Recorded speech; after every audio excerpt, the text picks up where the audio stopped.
esteemed Professor Joseph Kechichian, Professor Satyaprata Patnaik, dear colleagues, and my dear students and participants from here and universities, think tanks, and other professional organizations.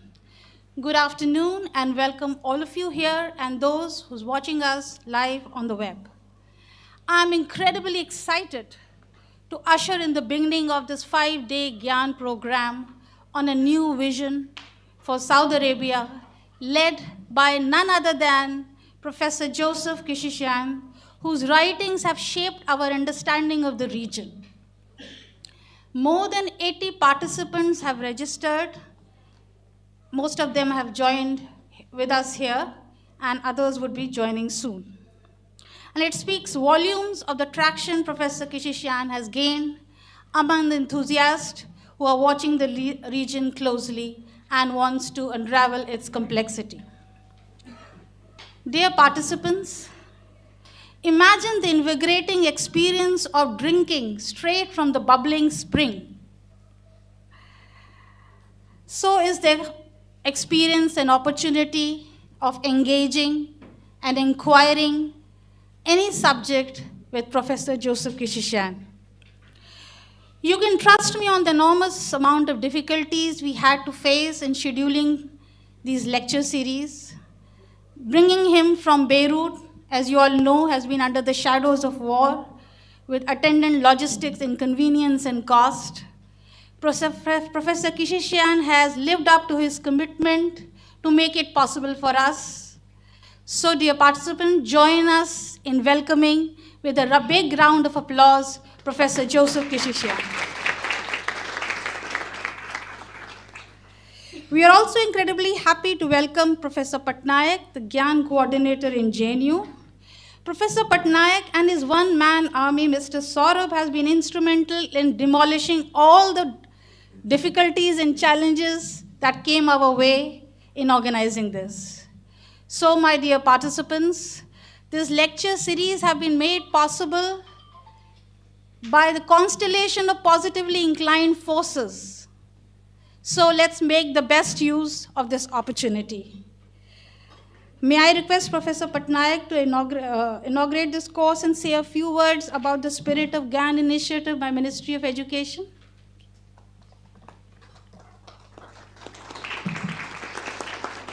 So good afternoon and namaste to everyone. After this 5-day course, if you don't remember anything, just remember this is G-I-A-N, not G-Y-A-N. Gyan in Sanskrit, is knowledge. So actually, it's quite difficult to translate Sanskrit words into English. I mean, for example, Gyan is not really knowledge, something more than that. Like the word called punya. Punya has no English translation. So similarly, closely we said knowledge. Of course, you'll get knowledge, but this is through Global Initiative for Academic Network, okay? So this is a network building enterprise in the sense that, we really want to smash the idea that people can learn everything through downloading YouTube lectures from the internet.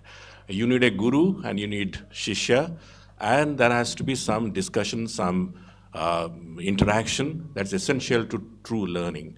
And so this network is essentially, Guru is here, and you all are here. As much as possible, interact and learn from that experience. So that's the whole purpose. This is the 50th course of the Gyan JNU.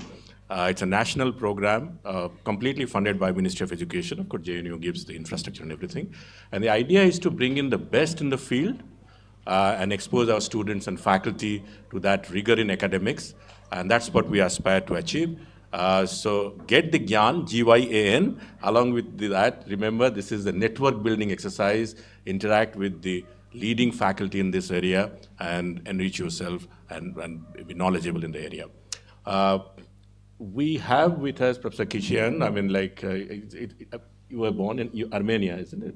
No, I was born in Lebanon. Lebanon? Yes. Okay, and then you're currently a US citizen. United States. United States. And then you're teaching in Saudi Arabia. That's right. And coming from Beirut through, so For us, I'm a physicist by training. I mean, I don't understand much of the humanities and thing. In fact, in JNU, the first school was the School of International Studies. Physics, chemistry, mathematics are called impurity. I mean, the real thing is humanities and international politics. But remember, in semiconductor devices, silicon and germanium, which are pure semiconductor, don't work. You have to have impurities like boron and arsenic so that you can make devices. So we have played some role. But essentially, JNU is known for its international studies. And we're very, very happy and grateful that you have accepted our invitation. And these students are probably the brightest in the area, in the country. And they've really learned from your experience and teaching abilities. So with those few words, I think I would again remind you, this is a GYAN program, G-I-A-N. Along with that, you will get G-Y-A-N also. And the interaction is the whole purpose. And so please learn as much as possible. And thank you very much, Professor Hamid also. Okay, most welcome. Thank you, Professor Patnaik, for your insightful words that will guide this intellectual journey of this 5-day course. For the benefit of those who are being introduced into the writings of Professor Joseph Kechichian, and to realize the opportunities that we have at hand at present, I would like to introduce Professor Joseph Kechichian's illustrious career. Professor Joseph Kechichian currently serves as the Senior Research Fellow at King Faisal Center for Research and Islamic Studies in Riyadh, Saudi Arabia. His expertise and scholarship comes from the springboard of rich and diverse tapestry of careers and multicultural experiences and affiliation. Professor Kechichian's journey from his native place in Beirut to become a renowned political scientist is nothing short of inspiring. With a PhD in Foreign Affairs from University of Virginia, his illustrious career included esteemed academic positions at the University of Virginia and University of California. He was recognized as a Hoover Fellow at Stanford University and served as an associate political scientist at the RAND Corporation from 1990 to 1996. He also served as honorary counsel for the Sultanate of Oman in Los Angeles between 2006 and 11. In the same breath, I am tempted to reveal to you that Professor Kechichian has closely interacted with more than 24 of sultans and kings and sheikhs from the region, and some of his profound works on power structure and intrigues of the royal family, like Faisal, Saudi Arabia's king for all season, published in 2008, have disappeared from the shelves and quickly gone out of print. With more than 20 acclaimed publications to his credit, his latest book on A Sultan That Endures, Oman in the World, from Qaboos bin Said to Hatem bin Tariq 2023, the nationalist Al Saud advisor Yusuf Yasin of Saudi Arabia are unparalleled scholarly works from the fountainhead of thousands of rare original sources and profound intellectual journey. Professor Kechichian's multilingual proficiency in Arabic, Turkish, English, French, and Italian, and his own multicultural experiences have given him an eclectic style that appeals to a wide spectrum of readership. Professor Kechichian's insights are highly valued in academic and policy-making circles, with his analysis frequently featuring on leading media platforms like BBC, Al Jazeera, among others. His publications are on a wide range of areas that cut across political development, institutional legal reform, societal and foreign policy aspects of the Arab and the Gulf affairs. Over the years, he has served as associate editor of the Oxford Encyclopedia of Islam and Politics and as a columnist in Gulf News. Professor Kechichian is recognized for his scholarly contribution and has received numerous accolades, including Lifetime Achievement Award from the Society of Armenian Studies in 2019. As we embark on this enlightening journey over the next 5 days, let us seize on this opportunity and explore new vision for Saudi Arabia under the guidance of Professor Joseph Kechichian. Thank you so much, for all of you, for joining us here, and let's make most of this exceptional experience. Now may I request Professor Joseph Kechichian to say a few general remarks and then lead into his lecture series, first to be themed on political developments in Saudi Arabia. Over to you, sir. Thank you. I need to use this Yes, this will take the feedback. because this is not working. This will not. Okay. Shall I put it on a stand if you wish? The stand can be. Good idea. Great.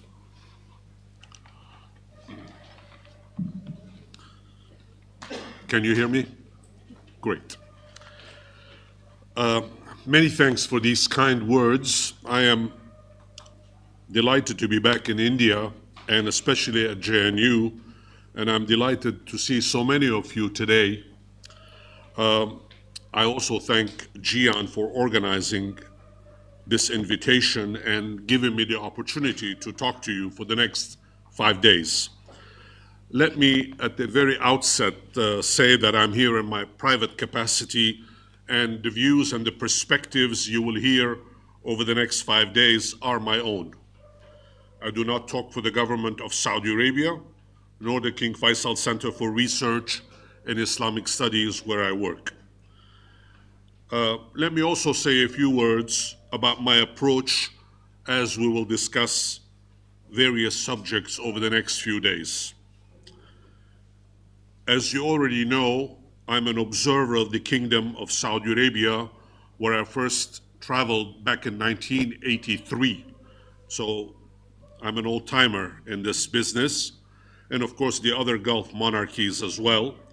But I don't pretend to know everything. Consequently, I will share perspectives that some of my colleagues have also prepared and delivered, and I'll make sure that you know who the authors of what I'm about to tell you are. Of the 5 days series, I will admit up front, 3 are original and my own, but 2 I borrow from other scholars.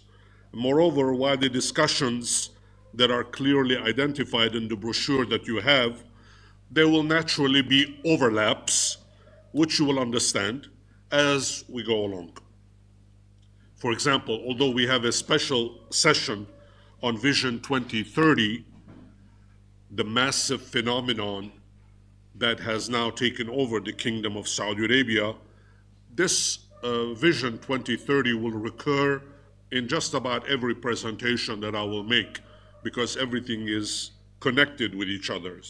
Of course, you are free to ask as many questions as you are and as you want, and I will do my best to answer them. Be patient with me. I promise to be responsive. We're going to be with each other for 5 days. So if you don't get a chance to ask a question today, you'll ask tomorrow and I'll be here. I promise I will not leave without answering all of your questions. Finally, let me also say that I'm not trying to bombard you with information and data. You can Google anything you want these days, and all the information on the planet will be available to you in a few seconds. But what I hope to do is to share with you new horizons so that you can think about some of the issues that are important for your generation and for the next generation, not just in India and the subcontinent and the Middle East, but throughout the world, really. And those of you who would like to access more facts can find them, as I said, easily on the World Wide Web. But you should always be careful of the GIGO factor, G-I-G-O, GIGO, garbage in, garbage out. So if you put a lot of garbage on a computer, I guarantee you, you're gonna get a lot of garbage out. So with that, what am I supposed to do first? Talk about politics, right? I'm supposed to talk about politics to begin with. Of course, the easiest subject on the planet, as you all know. And I will take some notes as I go along if there are questions. Now, as I said, I have prepared a whole bunch of stuff, and I don't have a PowerPoint presentation. I don't do PowerPoint. I'm too old for PowerPoint. And not only that, I don't do a show. There is no show with me, no entertainment. Hopefully, my voice will carry so that you can think about some of the issues that I'm going to discuss. And I want you to think as we go along about why Saudi Arabia is such a critical country, has been, even though it is the butt of every joke on the planet. People make fun of Saudi Arabia. Most people have never set foot there, so they don't know what the place looks like. They think it's a desert with a bunch of, Bedu roaming in the desert, and they have no idea what they're talking about. But welcome to the club. All right, so let's, please. Thank you very much for coming to JNU. My pleasure. It is a lovely course. My pleasure. You are the real expert of the West Asia. I'll try. Thank you. I'll try my best. Thank you.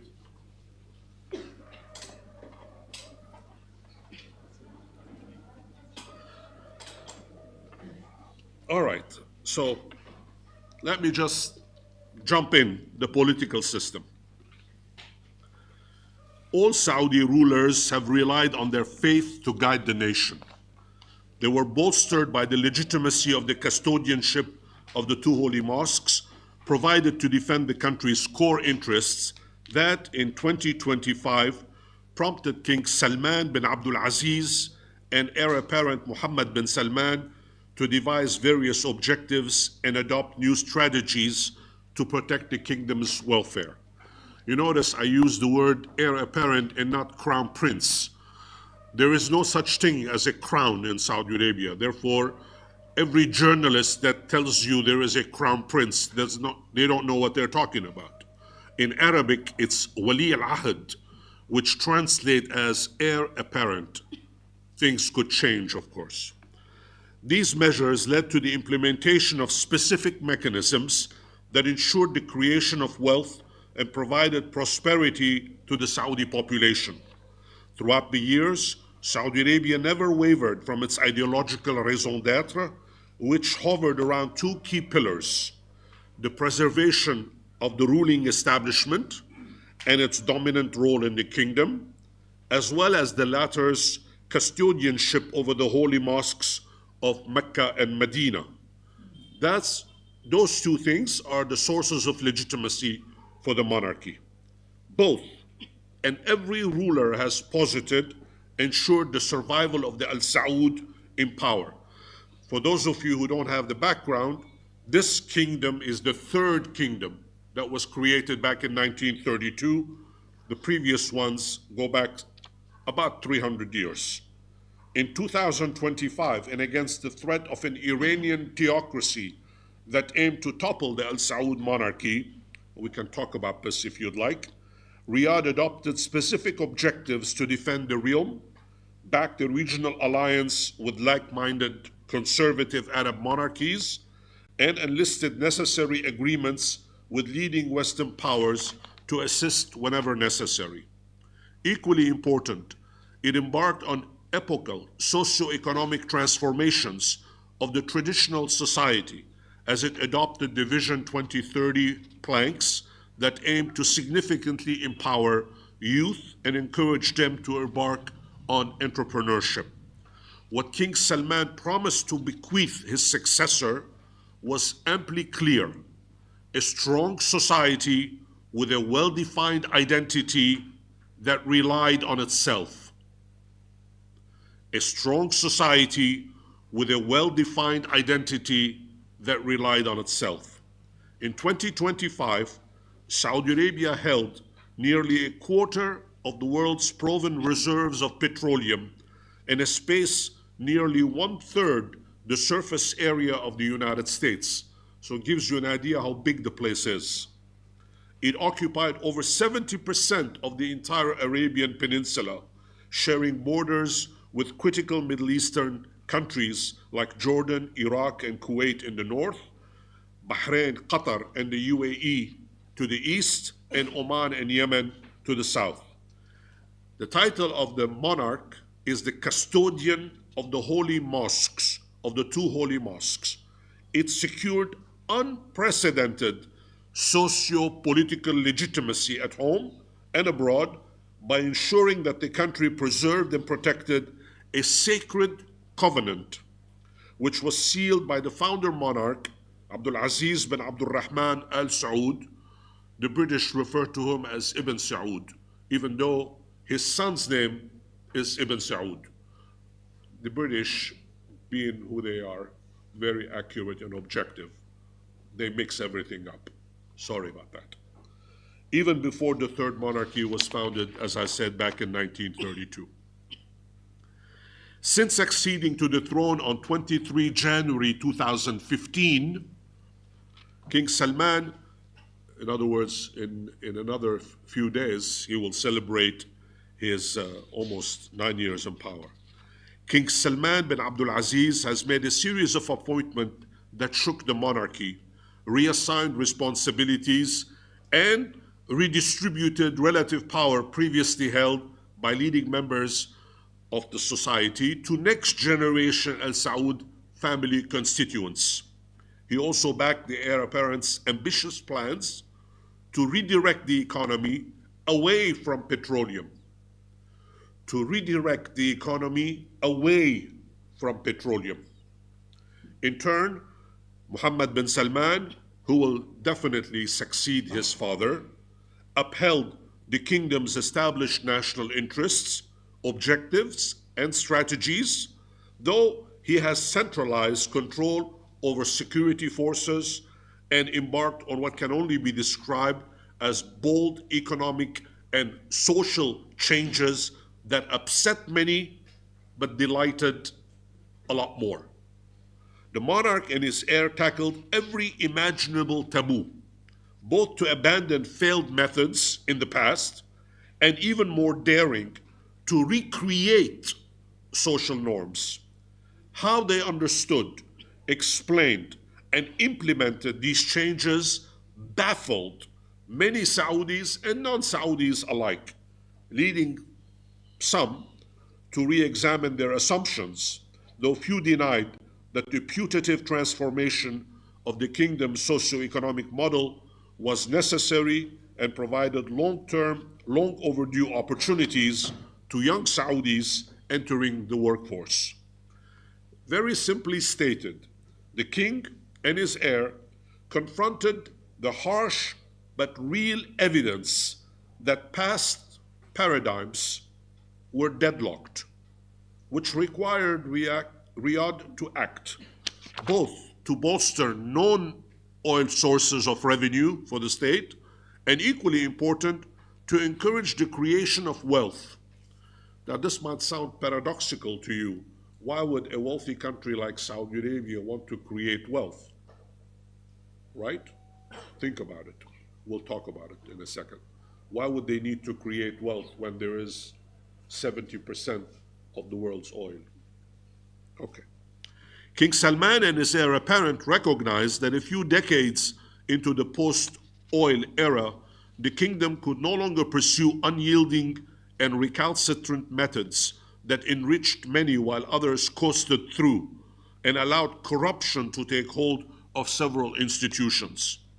As internal and regional threats increased, they further reasoned that the government could no longer respond to various challenges, though through shy approaches that relied on realpolitik and riyal, the currency, riyal diplomacy, since compromises and concessions seldom eliminated or diminished the serious risks that faced the country. Like his predecessors, King Salman has relied on his faith to guide the nation, bolstered the legitimacy that the custodianship of the two holy mosques provided to defend the country's core interests. Along with the heir, the monarch devised various objectives and adopted new strategies to protect the country's welfare, promote mechanisms that could ensure the creation of wealth, and provide prosperity for its population. In fact, that's one of the key things that I would like to leave with you. The fact that there is a willingness from the king and the heir apparent to actually encourage entrepreneurship in the kingdom and allow Saudis to create wealth.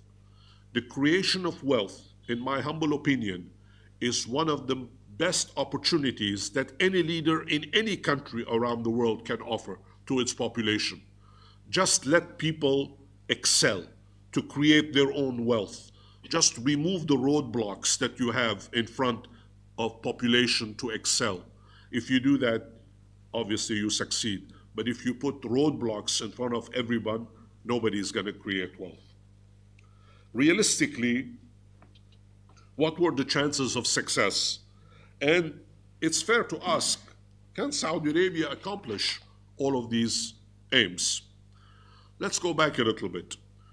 When Iraq invaded Kuwait in August of 1991, most of you will not remember that, you were not even born. But the Soviet Union at that time still existed, and few were aware that the Arabian Peninsula would become increasingly important to Western security. At the time, that is in the 1990s, a process was underway whereby the locus of most likely future conflicts shifted south from the line of confrontation between East and West. Although the locus of threat had rested in Europe for the past 40 years, some will argue that it's now coming back. We'll talk about that too if you're interested. It was increasingly evident in the 1990s that it was turning towards the Middle East, which traditionally represented an important, although secondary, risk within the overall Western national security paradigm. In the event, new beginnings disregarded the immediate communist threat in those days and replaced them with a far more diffuse yet dangerous series of ongoing and latent ethno-nationalist disputes. By that I mean anti-Arab and anti-Muslim sentiments that became increasingly evident throughout Europe and the West in general. Excuse me. Within a mere decade, several Western powers confronted immediate and coherent sources of potential threat to their national interests. The potential interruption of the flow of oil from the Arabian Peninsula and the Gulf region was the single most coherent and immediate threat to those interests, which meant that the conservative Arab Gulf monarchies were in the bullseye. While the international system was in its greatest state of transition since World War II, the one constant that emerged from these dramatic transformations was that Saudi Arabia remained of central strategic importance to the West. Moreover, and although leading global governments attempted to lessen their respective dependencies on external sources of oil, imports of the essential commodity stayed high in most countries, with significant portions coming from the kingdom. Again, I'm not giving you the numbers here, but you can only imagine how high it is. For example, a country like Germany used to import approximately 75% of its oil and gas resources. France, even though it has a huge nuclear capability, still imported about 50% of its natural gas use. Throughout Europe, Italy, the same thing. And Japan, 90% are imports. China, which is now the #1 importer of oil from Saudi Arabia, huge numbers. So you can imagine what those numbers really meant. Now, in the absence of national energy policies in several stretched economies in the West, most viewed the security of Saudi Arabia as being of vital interest. That, in turn, meant that the defense of the country's oil reserve dominated military planning. I want to stop here for 1 second and reminisce something so that you understand what I'm talking about. Again, this is background information for those of you who haven't had a chance to look at them. In the 1980s, President Jimmy Carter, who passed away last week at the age of 100, created the Rapid Deployment Force in order to have access to oil resources of the Middle East. This is back in 1980, early 1980s. And when he was succeeded by President Ronald Reagan, Ronald Reagan came up with, that was called the Carter Doctrine, thereby the United States would intervene militarily in the Gulf to deny the area to any outside power. In other words, if in those days the Soviet Union was thinking of even contemplating, not even thinking, even contemplating invading Saudi Arabia, the United States would use military force in order to free it. Reagan came, replaced him, and Reagan had a corollary to the Carter Doctrine saying we will not allow the House of Saud to fall, period. In other words, Saudi Arabia would remain in the Western camp, as they say in Arabic, sha'a man sha'a wa aba man aba, whoever likes it. If you don't like it, go hang.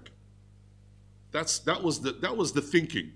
So therefore, in the absence of all this energy policy, the decision was made that we have no choice but to defend Saudi Arabia. And that's what happened until you will see in a second.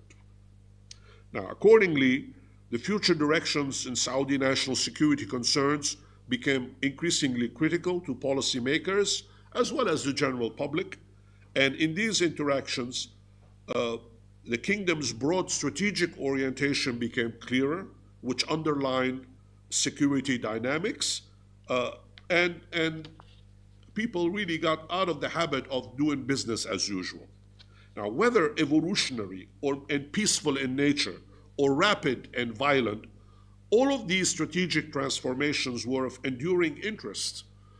In other words, governments around the world had made a decision. It doesn't matter who is in power. It doesn't matter whether it's peaceful or militarily violent. We're not going to allow anything to happen there. It's simple. Saudi Arabia must remain within the Western strategic paradigm because we need access to that energy resource. Now, uncharacteristically, this changed with the war for Kuwait back in 1981 when Saddam Hussein invaded the Sheikhdom of Kuwait. Saudi Arabia responded to the Iraqi challenge at the time by adopting what may be described as assertive policies. For the first time, the Saudis have taken the decision that we cannot just play Bambi anymore. You know, we cannot be the nice guy on the block. We have to defend our interests. The evolving policy preference further required internal adaptations. In fact, Riyadh embarked on critical policy transformation several years before King Salman acceded to the throne, even if the pace was sharply accelerated after 2015.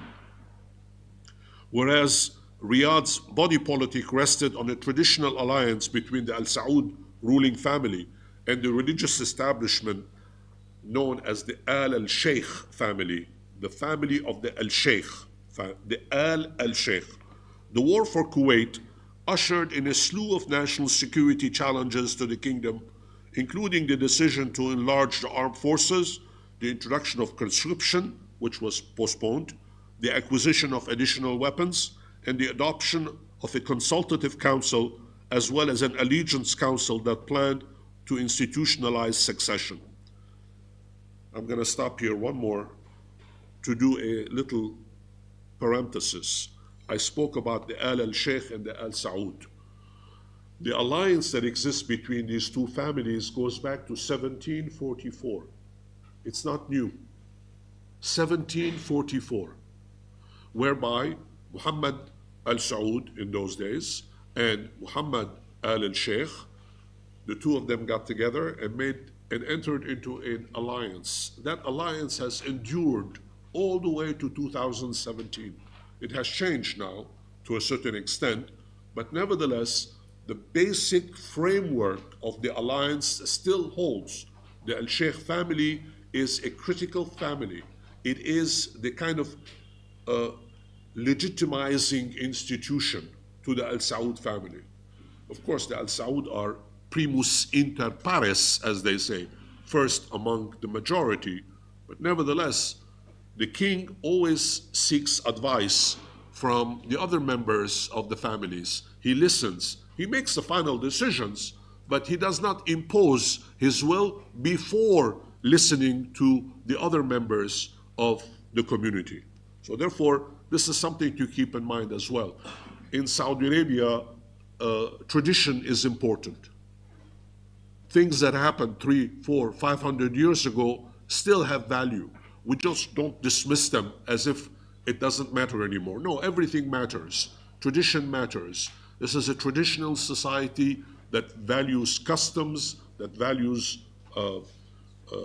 members of society, that is very respectful of the leading families, whether they are in the religious community, in the business community, in the academic community, in the military. I mean, there is a lot of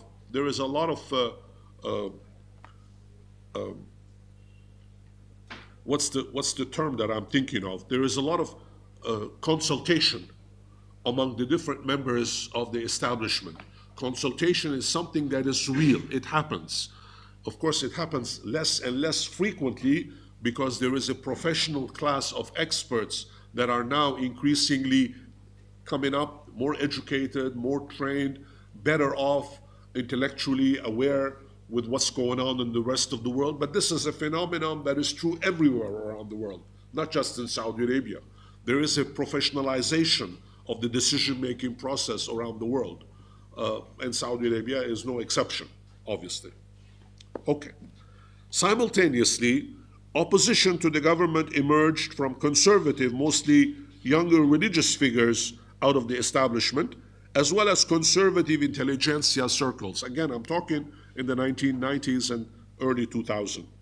Both demanded that Riyadh press ahead with much-needed socio-political transformations, and by introducing reforms, the ruling family protected its perceived interests though authorities moved with caution. Until, that is, in 2011. The 2011 uprisings that literally shook the entire Arab world. To their credit, and unlike other Arab political leaders, the Al Saud moved decisively to meet domestic needs and regional challenges. At that time, King Abdullah bin Abdul Aziz, in one day, spent $30 billion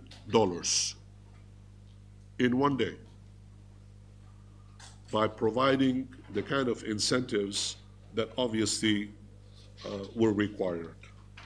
Notwithstanding judicious steps taken by King Abdullah, Riyadh invested in its military capabilities at unprecedented levels, while it further increased financial assistance to vital sectors of the economy.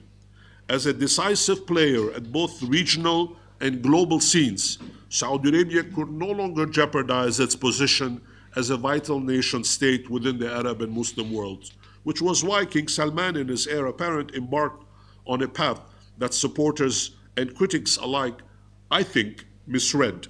It's worth repeating that the fine-tuned policies adopted by King Salman intended to survive major turbulences and crises that shook the region, really starting with the 1979 revolution in Iran, the 1980-88 Iran-Iraq War, the 1990 Iraqi invasion of Kuwait, the ramification of the September 11, 2001 atrocities in the United States, followed by the latter's invasions and occupations of Afghanistan and Iraq in 2001 and 2003. Consequently, the post-2011 Arab uprisings acted, if you would like, as the last straw that mobilized Saudi decision makers. That was the last item on a long list of things to confront unprecedented challenges to the kingdom's geostrategic interest. Now, the kingdom is an absolute monarchy. It is ruled by an experienced ruling family. Let me repeat that. Hope that this is another thing that I hope will stay with you. We're talking about an experienced ruling family. They know how to rule. These are not amateurs. This is not IR 101. These people have been in power for a long time. They know what it takes to rule. And they're very good at it. Never underestimate the Al Saud. Now, this has been true, of course, throughout history. This is nothing new. But I think it has been truer since 1932 because of the founder of the third monarchy, Abdul Aziz. Abdul Aziz is really an exceptional man, the likes of which comes in a country every 500 years. He was really an exceptional man. Okay, people make fun of, you know, there are all kinds of stories about Abdul Aziz. And, you know, the fact that he married so often, he had so many kids. You know, people say he married at least 50 times, 4 at a time, of course, as a good Muslim. But he had like, I don't know, over 100 boys and girls. He probably, he had concubines. But there is a logic to all this. Abdul Aziz conquered the Arabian Peninsula with all these tribes that were at each other's throats for generations, people that were essentially at war with each other in the desert. Survival.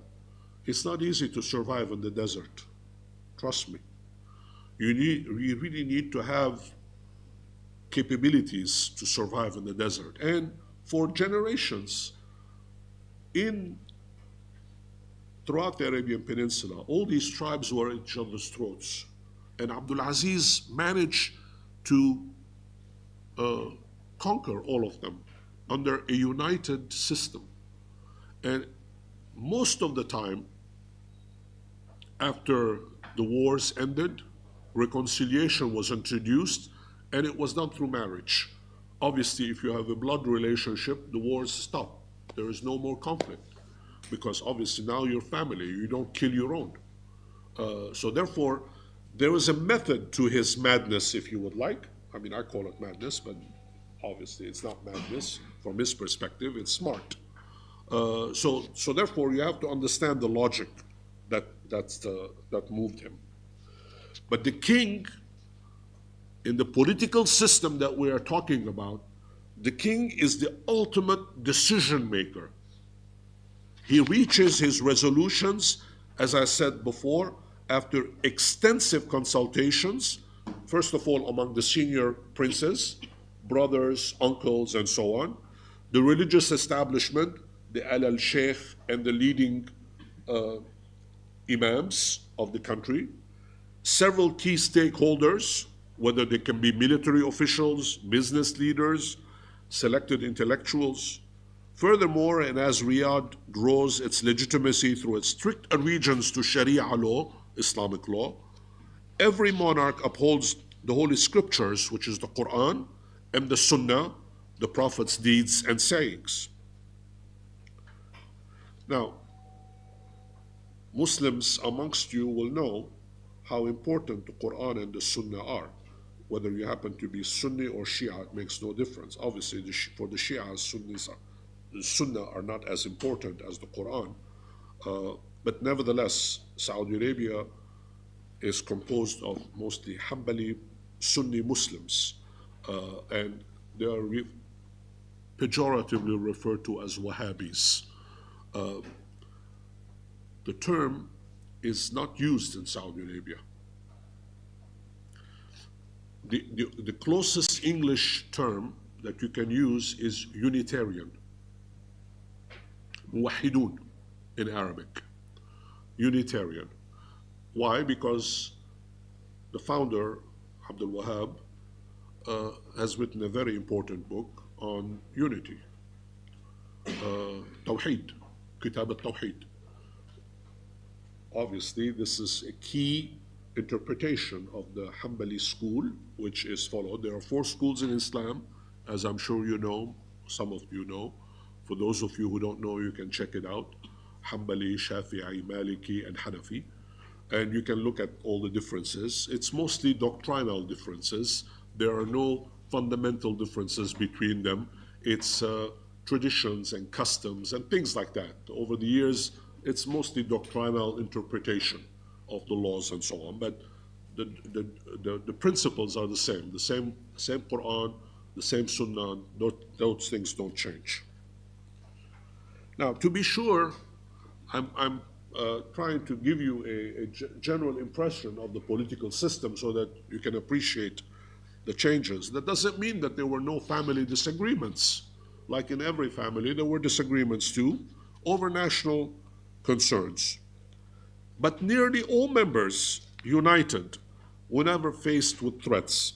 I want to stop here for a second as well. This is an important point.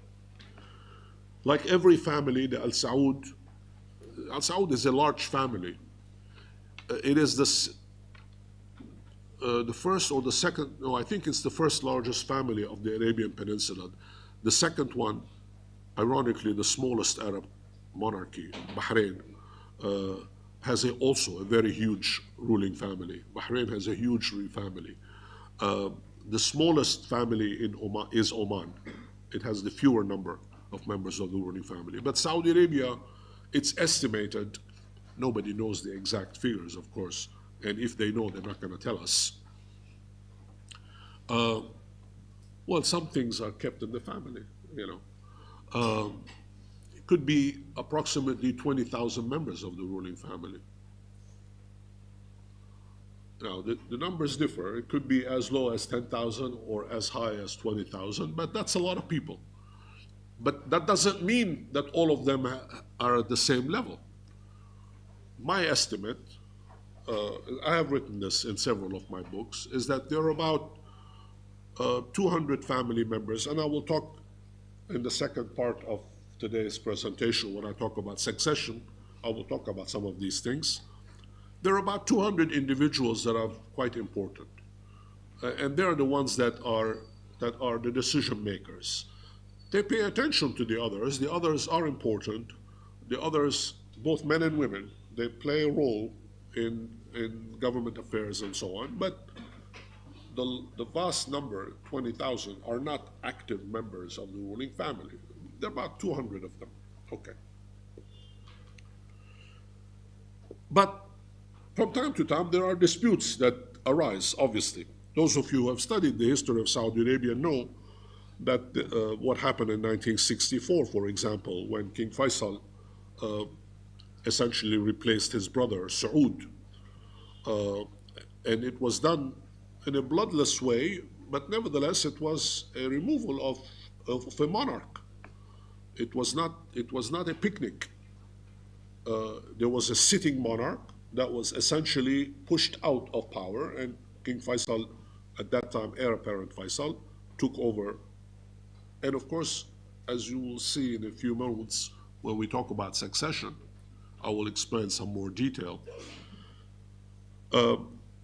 There were disputes, differences within the family, based mostly on agreements and concessions that were made in order to reach consensus decision. The possibility that disagreement over a successor could endanger existing alliances within the family. That was the reason why there were these kinds of disputes. Therefore, it is fair to say that the Al Saud remained diligent to ensure that the succession issue seldom escalated into an open struggle for power that would weaken the monarchy and lead to its collapse.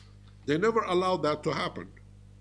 Even though speculation, if you read, for example, British archives, those of you who will delve into this in the future to do doctoral thesis or master's thesis, you will go to London, outside of London at Kew, and look at the old documents.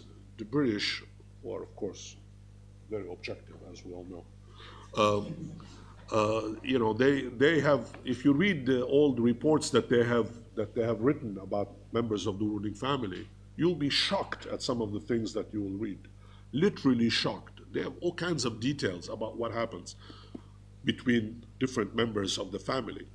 What one person said to the other, what the response of the other, how they managed to talk to each other. And of course, they told all this to the British.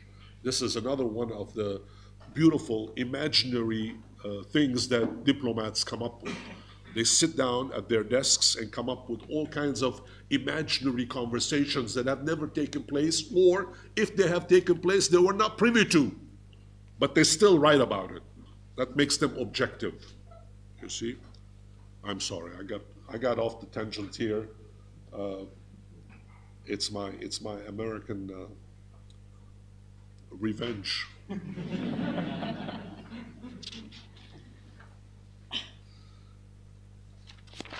Now, in order to alleviate some of these problems, the late King Abdullah created in the political system of Saudi Arabia something known as the Allegiance Council to manage the monarchy's succession process, though his successor ushered in sweeping changes when he appointed a nephew followed by a son to the heirship, which changed the mechanism in place.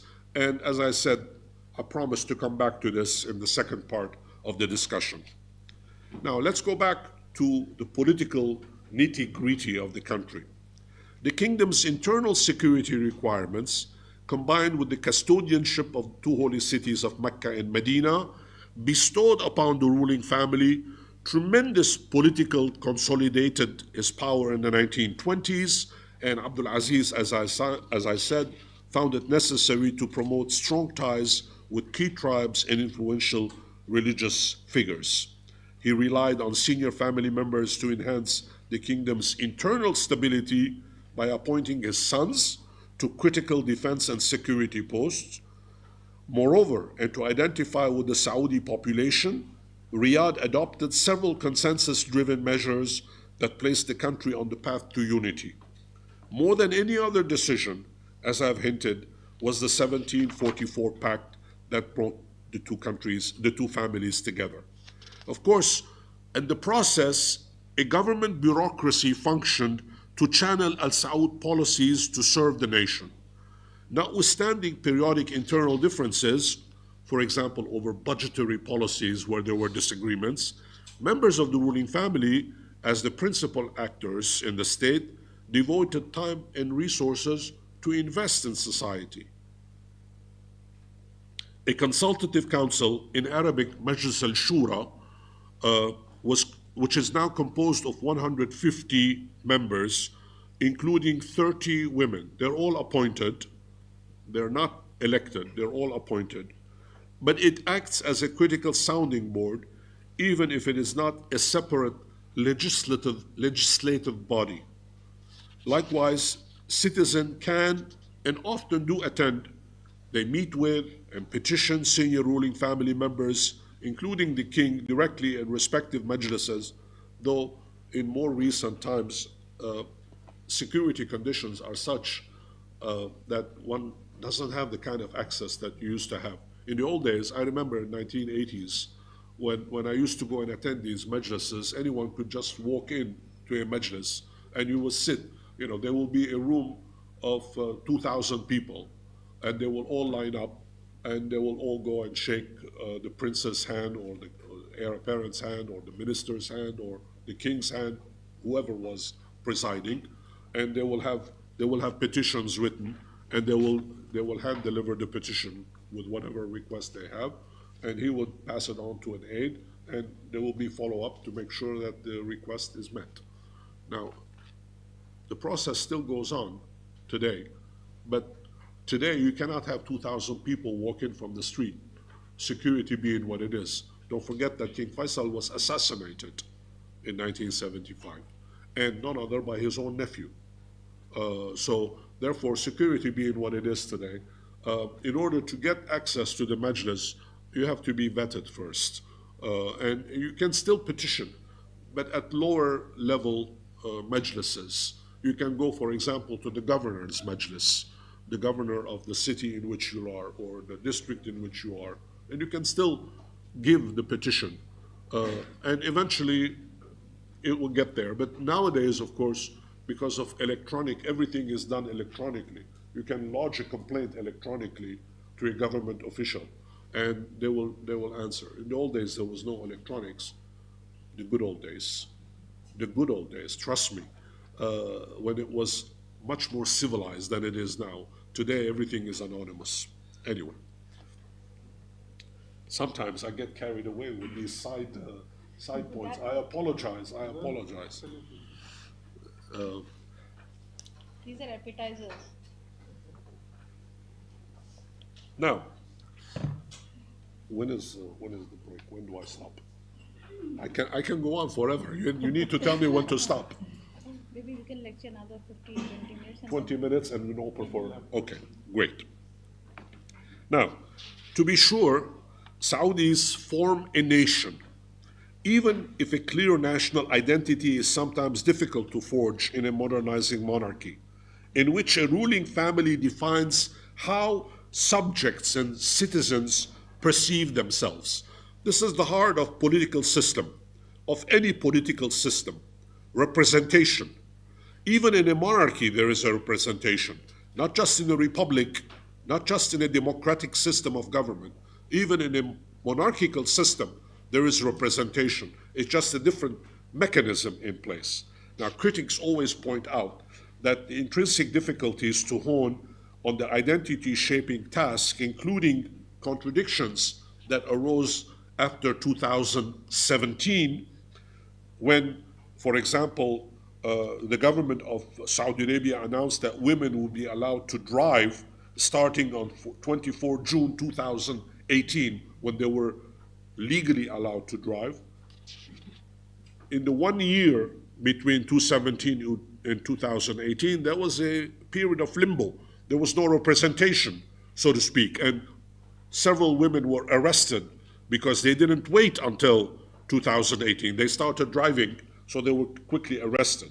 Now, the official position in that those who were arrested were accused of sedition and serving foreign powers to endanger the security of the kingdom.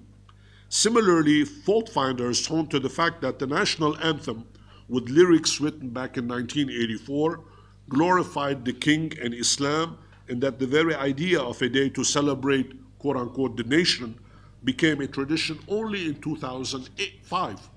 Before 2005, the kingdom did not have a national day, like you will have in a couple of days in India.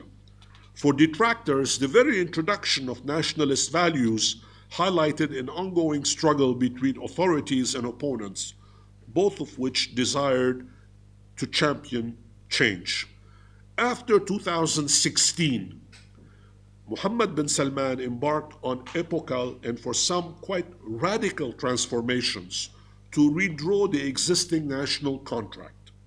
His vision encompassed far more than simply weaning the economy of oil revenues, the encouragement of creation of wealth, and meeting the aspirations of nearly half of the population, especially those less than 25 years old, without emasculating conservative clerics, even if many dismissed important social freedoms as little more than theater. In reality, Mohammed bin Salman seemed to be fully aware that the kingdom's national identity was ready for evolutionary changes that would adopt a fresh civic identity without reneging faith or traditional Arab customs. In one of his clearest declarations on the subject, he stated the following, quote, "Saudis don't want to lose their identity, but we want to be part of the global culture. We want to merge our culture with global identity," end quote.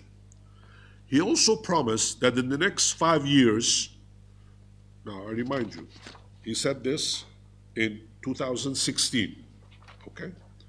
He also promised that in the next 5 years, Saudi Arabia would become different from what it was in earlier times. You know what? I'll vouch for that. Saudi Arabia has become a different place in the past 5 years.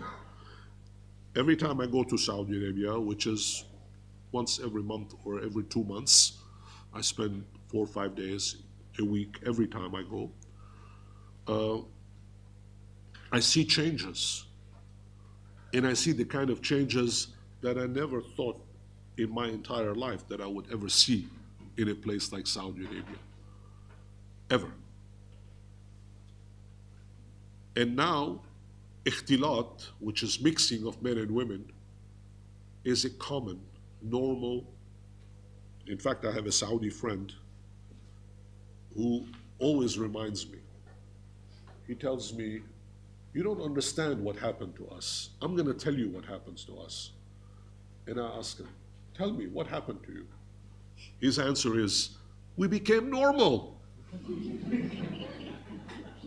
Now imagine what that means. We became normal. That's a very simple statement, but so profound at the same time, that all the pressures that existed in society were removed from us. Now we can go out, we can enjoy ourselves, we can party, we can attend concerts, we can attend festivals, we can do normal. That's profound. In other words, what Mohammed bin Salman proposed was to redefine not just the society, but citizenship itself, so that Saudis would not just only be subjects within a monarchy, a concept that few acknowledged, by the way. What he reiterated, again, several times over the course of his interviews, I want to quote you in a television interview in April of 2021, just a few years ago, when he said, quote, if your identity cannot withstand the diversity of the world, it means your identity is weak and you need to do without it. And he added, if your identity is robust and authentic and you can grow and develop it and promote its positive sides, then you will have preserved and strengthened your identity. This is he continuing to talk. I believe that our identity is very strong and we are proud of it. It is mainly driven by you, by me, and every citizen in Saudi Arabia, and the movement taking place in Saudi Arabia and based on our Saudi identity, which is derived from our Islamic, Arabic, and historical culture and heritage, end quote. Now, remarkably, the overwhelming majority of the Saudi population backed him, eager for genuine reforms. Many believed women had equal civil rights, and many more clutched to individual rights and opposed corruption, which neither contradicted Islam nor the aspirations of the monarchy. Even if by definition a monarchy could not tolerate competing political rights, as you know, there are no political parties in Saudi Arabia. It's forbidden because it's an absolute monarchy. In the absolute monarchy, there are no representative form of government, right? But an outspoken clerics and dissidents alike fear that this quest for a more expensive identity threatened to dilute core virtues. I mean, several dissidents were arrested, some imprisoned, clerics were dismissed. And we will talk about this when we talk about the session on the religious establishment. But for your information, after 2017, essentially approximately 140,000 religious police, what are known as religious police, mutawa'in, have disappeared.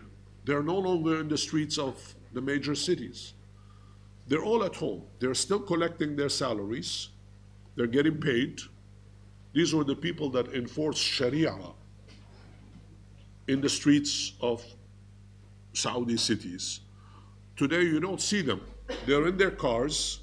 They drive around with a loudspeaker, calling people to prayer. And the funniest part, I mean, my heart breaks when I see these guys. I feel for them because they had power and now they lost it. And there is nothing worse than having power and losing it. As a married man, I should know. Again, I apologize.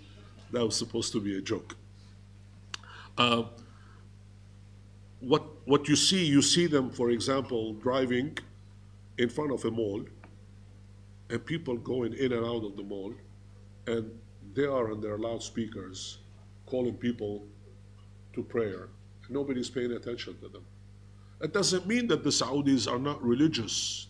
On the contrary, I would venture to add that Saudis have become a lot more religious now. I would say a lot more faithful now. But you don't see the mutawa'in in the streets anymore. So Mohammed bin Salman has essentially taken that political system's fundamental iteration out of the equation for the time being. It doesn't mean that they've disappeared. They're still there.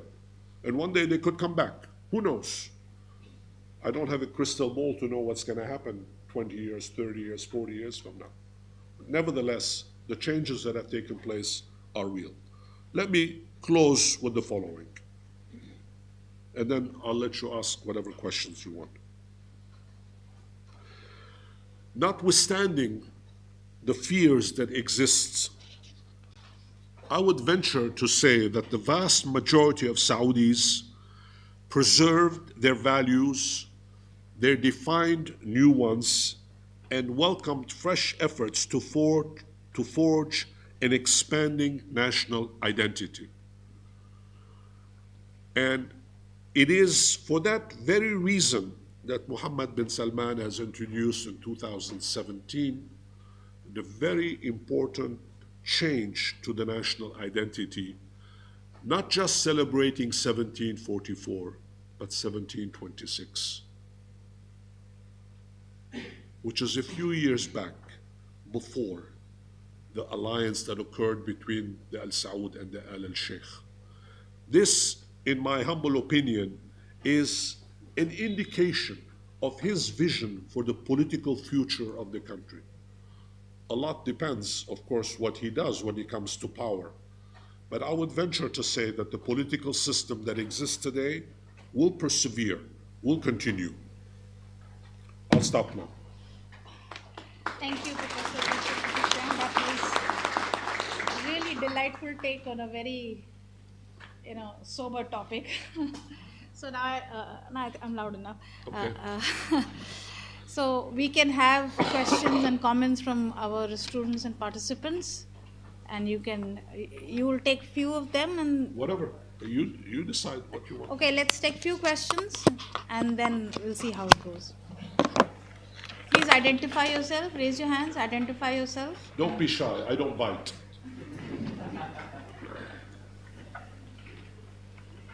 Yes. Kelvin.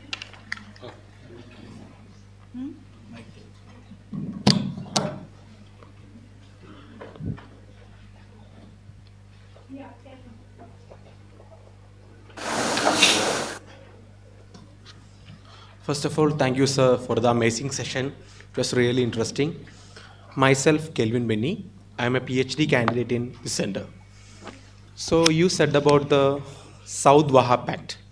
So when I read the interview of the Crown Prince Mohammed bin Salman to a Western channel, he explicitly said that Saudi intentionally spread Wahhabism in the context of Cold War. And he also mentioned that Islam is not what Wahhab has interpreted. It have a moderate Islam. So can you read in between these lines what all the so-called the moderate Islam of MBS can go to Saudi society?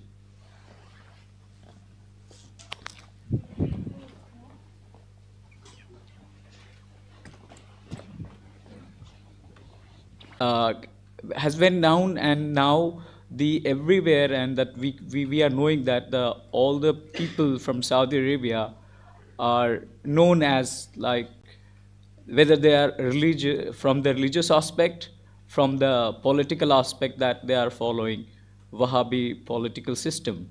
So I mean, why that the humble school of thought through religious aspect has went to the very let's say that the under folder. Thank you.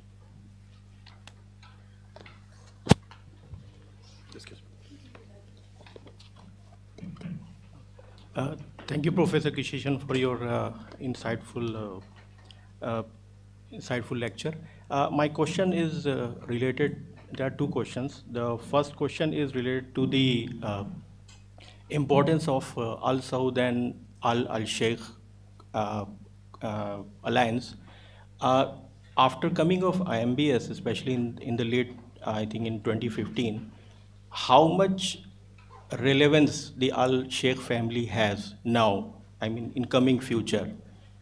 And the second question is related to the legitimacy, as you have explained that the custodianship of the two holy places is very important factor for the legitimacy.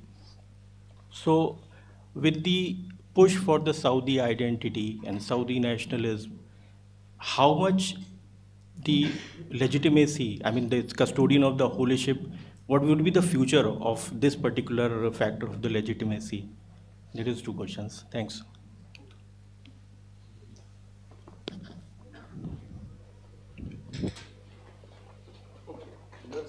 Let's handle these one at a time. First, Muhammad bin Salman and Wahhabi traditions.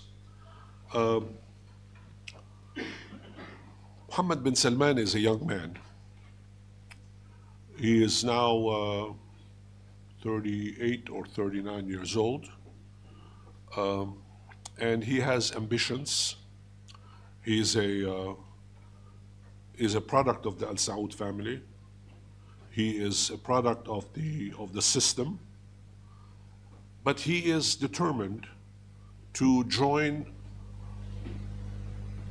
the world as it is today. In fact, in one of his presentations, he had a very important statement he made. He said, in the next few years, Arabia will become the new Europe. That's the word he used, the new Europe. That's the kind of ambition you don't hear very often in the developing world. The Arab world is part of the developing world, even though it has wealthy parts to it. The conservative Arab Gulf monarchies are wealthier, but if you compare, for example, to Egypt, Syria, Iraq, Algeria, and so on, they are much poorer because large populations and not enough outlets. So the Gulf countries are the wealthy countries, but he was not thinking only of the Gulf. He was thinking of the entire Arab world. He was thinking of approximately 500 million Arabs. 500 million Arabs now, and counting. And so you're talking about a person that has a lot of vision. Now, does this vision contradict Wahhabi traditions, Unitarian traditions? And the question was asked, obviously, whether or not he can do without that. That's not his intention. He does not want to eliminate anything or anyone. He wants to go beyond. He wants to go beyond. Now, in doing this, sometimes he stumbles. Sometimes he falls into traps. Sometimes he makes mistakes. You cannot say that about any leader. A leader that makes a mistake, that's not said usually. Leaders don't make mistakes. It's usually their assistants that make mistakes. In my case, it's Dr. Samina and Dr. Mudassir. They are the ones that make mistakes. I don't make any mistakes. That's stupid, right? That's really stupid. But that's what leadership is all about.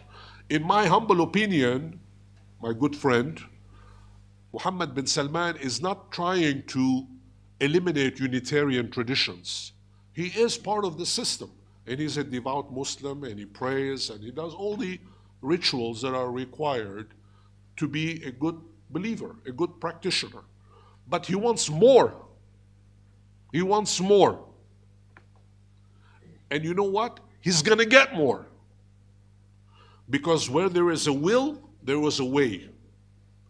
And I think, that ties into the second question with the Hanbali traditions that were asked. Hanbali influences are there. They're not going to disappear. And in the four schools of thought in Islam, the Hanbali, Maliki, Shafi'i, and Hanafi, these are essentially legal schools of thought. So therefore, what applies are in the legal system. Marriage, divorce, inheritance, all the things, business ties, all the things that human beings manage their affairs in the legal framework. We will talk in the next few days about the reforms that are being introduced in the legal system. And I will talk about that in some detail. In fact, I prepared an original paper on the legal system. And those things are only in the legal system. They are not, the average person in an average day does not go around running, I'm a Hanafi, I'm a Hanbali, I'm a Shafi'i. That doesn't work that way. But if you go to court in Saudi Arabia, the courts follow the Hanbali code. If you go to Egypt, then that's the Hanafi code. Over the years, over the decades, centuries, different systems were created to meet the requirements of the local communities. Now, again, the third question, the relationship between the Al Saud and the Al Sheikh alliance, I did not mean to imply, if I did say that, I apologize. I did not mean to imply that the alliance is finished now, it's gone. No, the alliance is still there. The Al Sheikh Al Saud alliance is still there, but it's now evolving into something a lot more sophisticated than it was before. Saudi Arabia is not monolithic, it is changing. There are lots of positive developments taking place. The alliance is there. For example, in the old days, there used to be either 2 or 3 ministers, usually justice, awqaf, religious affairs, and so on, handed to the Al Sheikh family. They were the ones that always were responsible for those ministries. Well, it's still the same. That has not changed. Members of the Al Sheikh ruling family still play an important role in government. But again, the government, just because you're a minister of government, doesn't mean that you have to apply the rules that applied 300-400 years ago. Things change and evolve. And the holy places of Mecca and Medina are not going to disappear. They are there. They are the legitimizing institutions that hold that country together. And the Al Saud family are the king's name, title. In Saudi Arabia, even though sometimes they use the word Malik, the king, usually Sahib al-Sumul Malaki, His Royal Highness, but the king's title after 1986 changed to the custodian of the 2 holy mosques. This is not new, by the way. It existed during the Ottoman Empire, about 800 years earlier, but it was revived in 1986, and as a response to the Iranian Revolution and the Iran-Iraq War and all the things, King Fahd at that time, unfortunately had a very checkered background. He used to spend some time in Monaco and Monte Carlo and places like that. He enjoyed Rafahiyya. He enjoyed going around having a good time. So therefore, in order to kind of put some makeup on his aura, they revived this old title, and it stuck.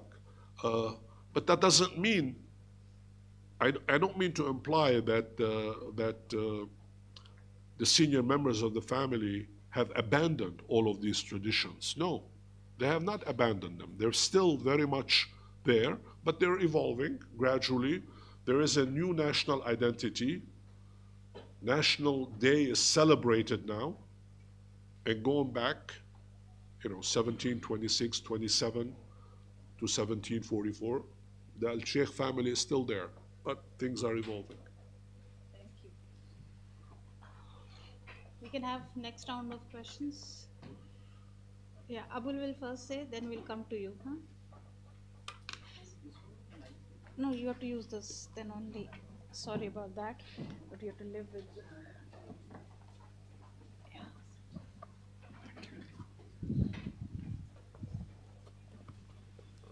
Hello, myself Abul Kalam, a PhD candidate at the Center for West Asian Studies. Sir, I'm working on Saudi Arabia. My question is, as every state had its own ideology, so Saudis have also their own ideology. So my question is very simple. Can Saudi Arabia survive without Wahhabism or ideology, as you mentioned, Unitarian, Muwahidun? And the second question is mostly people's in news channels and opinions and all, they are accusing that the MBS is weakening the social contract. Is he really weakening the social contract, or is he reducing the influence of religious conservatives in the kingdom? Thank you.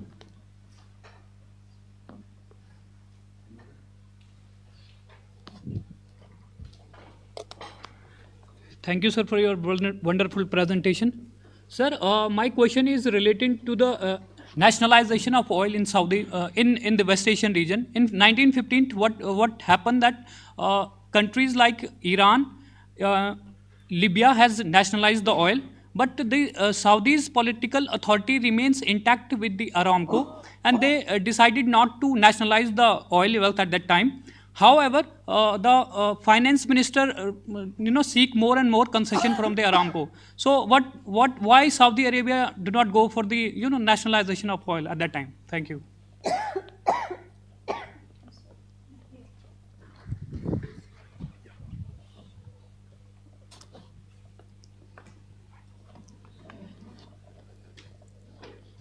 Yes, sir. Hello. Sanjay here. I work with Arab News as India correspondent. My question is related to, of course, how you think that the changes that's happening in Saudi Arabia is going to impact the larger Middle East. And Wahhabism was a response to the Arab nationalism in early 50s or 60s. Do you think that the changes that MBS is bringing in his country, that's also a response, a new way of creating some kind of Arab nationalism, a new face of Arab nationalism?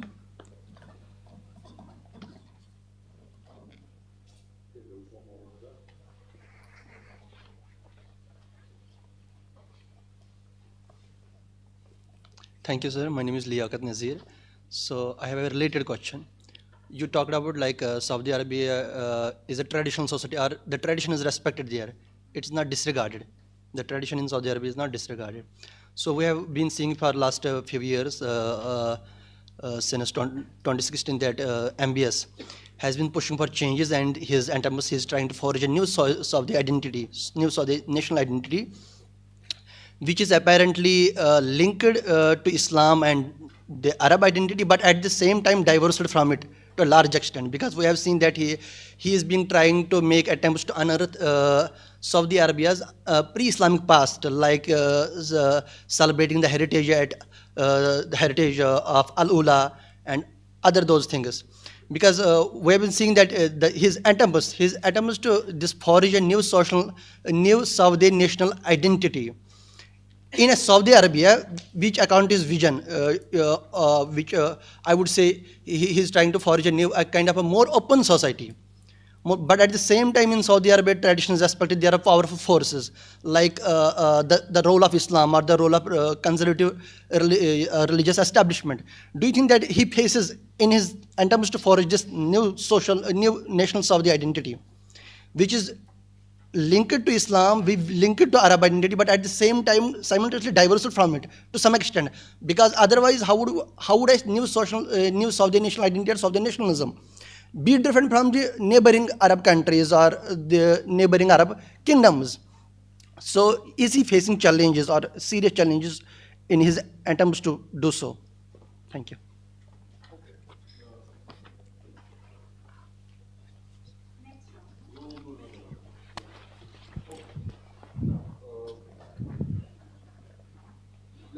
Let me start with that, and I will come back to the others. By the way, you notice in my presentation, I don't use the word MBS. I say Mohammed bin Salman. MBS is an invention. There is no such thing as MBS. That's journalism. Sorry. I apologize to you. We're scholars. We do the right thing. Now, it is true that that Mohammed bin Salman is digging deep in pre-Islamic periods as well. But that's natural. You know, I'm an American, but America is only 350 years old. But ethnically speaking, I'm an Armenian. That's 5,000 years history. 5,000 years. I go back to my roots, if you would like, and I discover a lot of interesting things that I draw on. Try to apply them. Obviously, it's insane to apply them today. Things that happened 3,000, 4,500 years ago, to apply them today. Mohammed bin Salman is not trying, in my humble opinion, is not trying to dismiss the post-Islamic era, but he wants to make sure that the pre-Islamic era also has some value, and he wants his population to benefit from the rich traditions that existed on the Arabian Peninsula before the advent of Islam. Islam is a religion. It's a religion, it's faith. You are a believer or you're not a believer. But just happen, you can be a Buddhist, you can be a Christian, you can be a Shintoist, and you can be a Cambodian, you can be an American, you can be a Russian. You know, Russians can be both Russian and Orthodox Christians. Obviously, you have to mix. Human beings are complicated, as you know. They come in full packages. And one has to draw, when it comes to identity, one has to draw as much as possible from one's background, from one's history, from one's culture, from one's language. You know, I consider myself to be also an Arab. Why? Because I speak Arabic. You know, because I speak Arabic, therefore, technically I'm an Arab, even though I am not an Arab. But for everybody else in the Arab world, I'm an Arab. So it's complicated, and Mohammed bin Salman is not trying to dismiss Islam. Don't make that mistake. Al-Ula is part of the rich cultural heritage of the kingdom and the tribal values that existed on the peninsula long before Islam came. Islam is a recent religion, only 1,500 years ago. Okay. Now, I want to tie this to the ideology question, because the two are related, whether or not Saudi ideology exists. In fact, the three questions that you asked me about ideology, about nationalism, I will come back to Aramco in a second, and the impact on the larger institutions throughout the Arab world. Does Saudi Arabia have an ideology? Yes, it does. It does have an ideology. And the political system of the kingdom allows for that to occur. What is the ideology? In the old days, everybody thought of Arab nationalism. Arab nationalism was the ideology of the Arab world. Ever since Jamal Abdel Nasser in Egypt, that moved masses of people, millions of people essentially were mesmerized. In Arabic called Uruba, Al-Uruba, Arab nationalism. And Nasser was a champion of this. He would go on radio and make all these broadcasts and bring millions of people to the streets everywhere they were. Arab nationalism, Al-Uruba, turned out to be a colossal failure. Colossal failure. Like most ideologies, generally speaking, if you take a political theory class about ideologies at GNU, pay attention to this. Ideologies are always laden heavily with BS.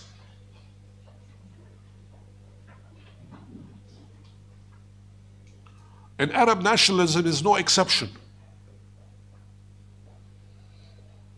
Now, what's the alternative? What does Mohammed bin Salman propose? Instead of Uruba, Arab nationalism, he wants Awraba, the new nationalism, that is part of the non-ideological version, that is part of the world. He said so. I read his statements to you. He wants to be part of the world. He does not want to be separate from the rest of the world.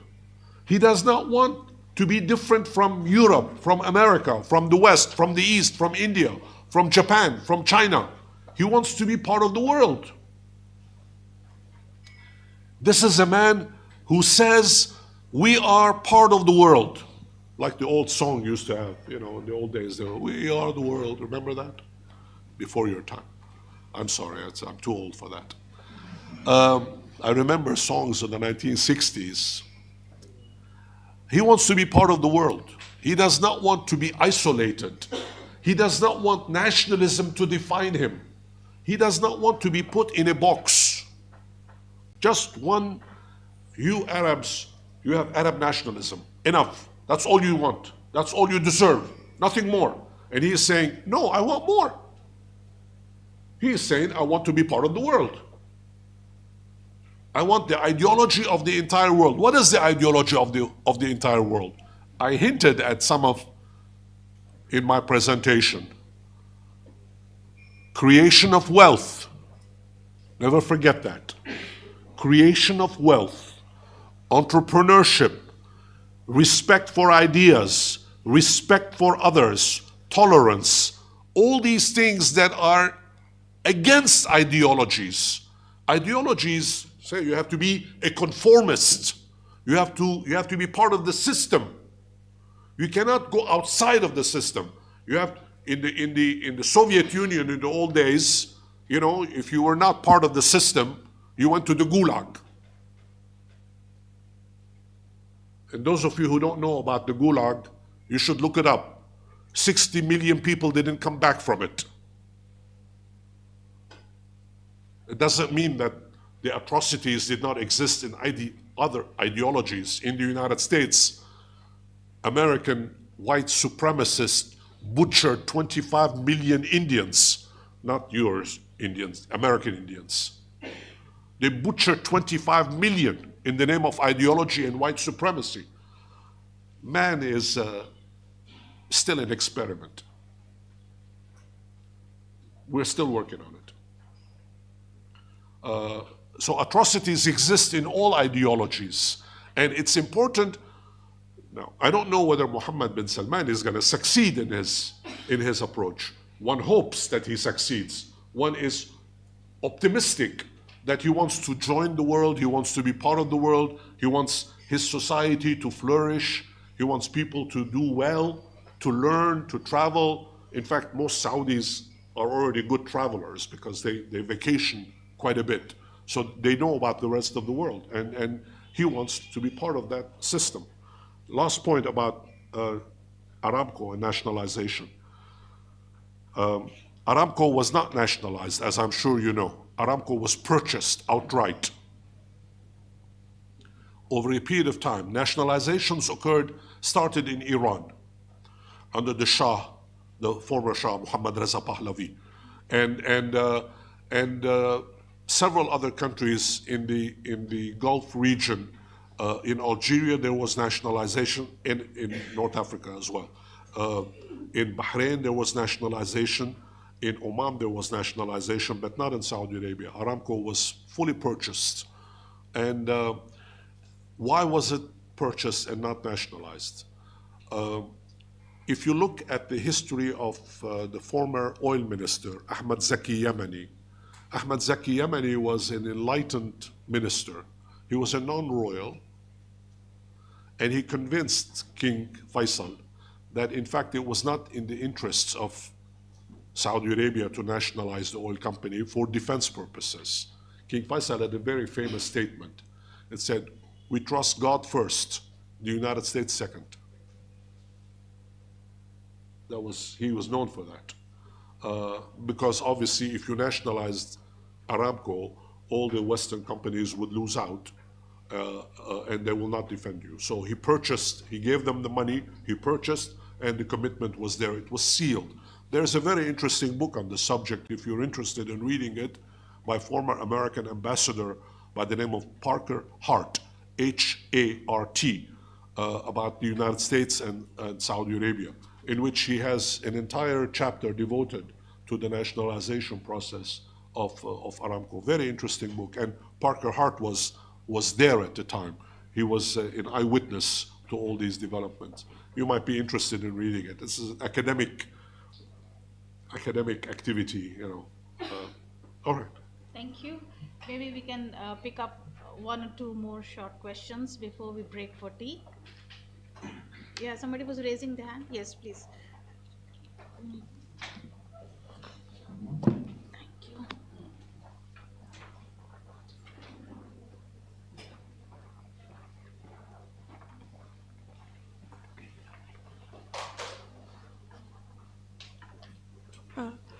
Hello, my name is Hafsa. I'm doing masters here only. So my question, I was actually a little curious about the friend of yours who said that he is enjoying the new supposedly normal life, which means that there are these natural human instincts of enjoying the normal life among the Saudi people as well. So how is how is the government, how is the state headed by Mohammed bin Salman, how are they containing those normal instincts of maybe association and freedom of maybe making some political parties that you said are banned there? Another thing you said was a very on a lighter note, you said that, but it is an important thing that when it is difficult to lose power when you have it, when you have the taste of enjoying power, it is difficult to lose that. So will we ever see a phase, since Mohammed bin Salman is modernizing the system? And you said you used all of those beautiful terms of tolerance and all of that. So will we ever see a phase where there will be more decentralization and he will have the courage to lose the power that he's so strongly centralizing now? And people will be enjoying a more normal life. Thank you. One last question for this session. We will come to these issues again and again.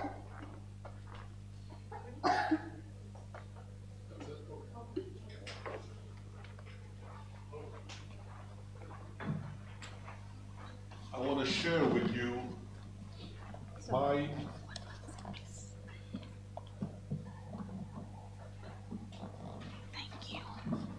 Thank you. I want to share with you my 3 rules of power. I have all these ideas. When you get old, you start thinking, very dangerous. The first rule of power, if you keep it, if you have it, you keep it. Second rule of power, you deny it to the other guy. Third rule of power, you start back at number 1.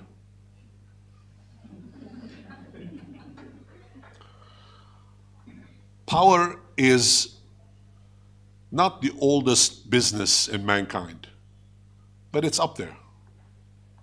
And competition about power has been going on for millennia, and it will go on for millennia.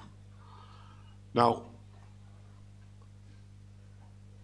the people who have lost power in Saudi Arabia today can be categorized into several groups.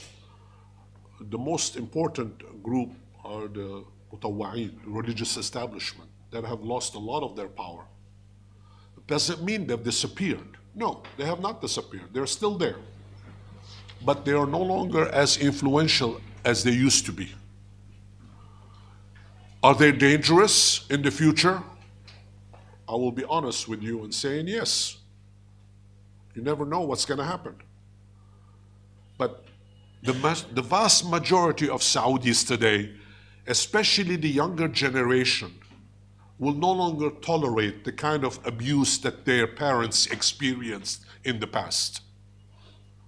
Young people today are a lot more sophisticated, a lot more open, a lot more interested in what's going on around them.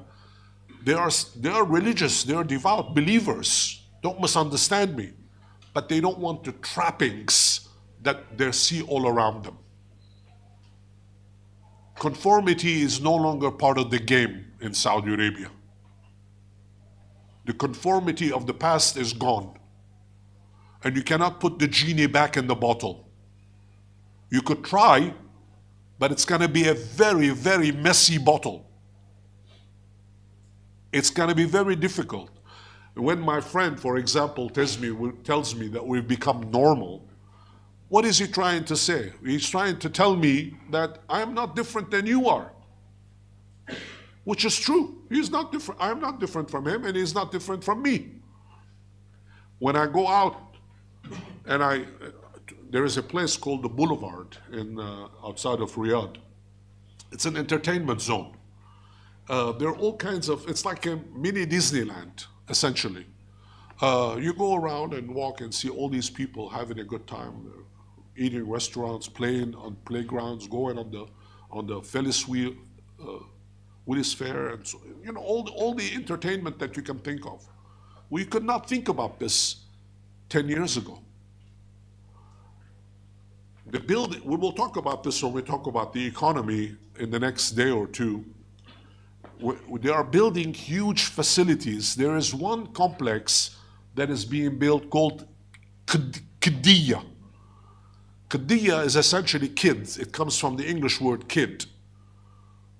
It's a huge entertainment city that is being built, where people will go and spend not just a day or 2 or 3. It's like those of you who have been to Orlando, Florida, Disney World, Epcot Center, all these facilities that exist within each other. Orlando is the playground of the United States, and Qiddiya now is going to become the playground of Saudi Arabia when it's completed. They're going to host, earlier somebody mentioned Al-Ula, but on top of Al-Ula, there is an entire region there that is being developed as well. They're going to host the Winter Asian Games, skiing in Saudi Arabia. I mean, of course, you can ski in Dubai in a small facility, but that's entertainment too. But here we're talking about huge proportions. So therefore, all of these changes that are taking place, and I want to leave you with that thought, the normal lifestyle that is now being applied in Saudi Arabia, all of this means essentially that the changes that existed, the differences that existed in the past are becoming less and less visible today. Less and less visible. That doesn't mean that Saudis have become French. God forbid. That doesn't mean that the Saudis have become Italians. No, they're still Saudis, and they're very proud of who they are. They're proud of their culture, they're proud of their religion, they're proud of their traditions. All of these things are important. But guess what? They also don't want to conform to the rules of the past. They want new chapters, they want to evolve. And in my view, that's a good thing. All right. I think, thank you, Professor Kechichian, for taking us on this delightful tour into the kingdom of Saudi Arabia through your eyes. We'll break for tea and we'll reassemble again at 4:30, yeah, for a second session on another aspect of political development, which will be succession issues. So we have a break now for Half an hour. 25 minutes. Yeah. Okay. So, All right. So far, so good.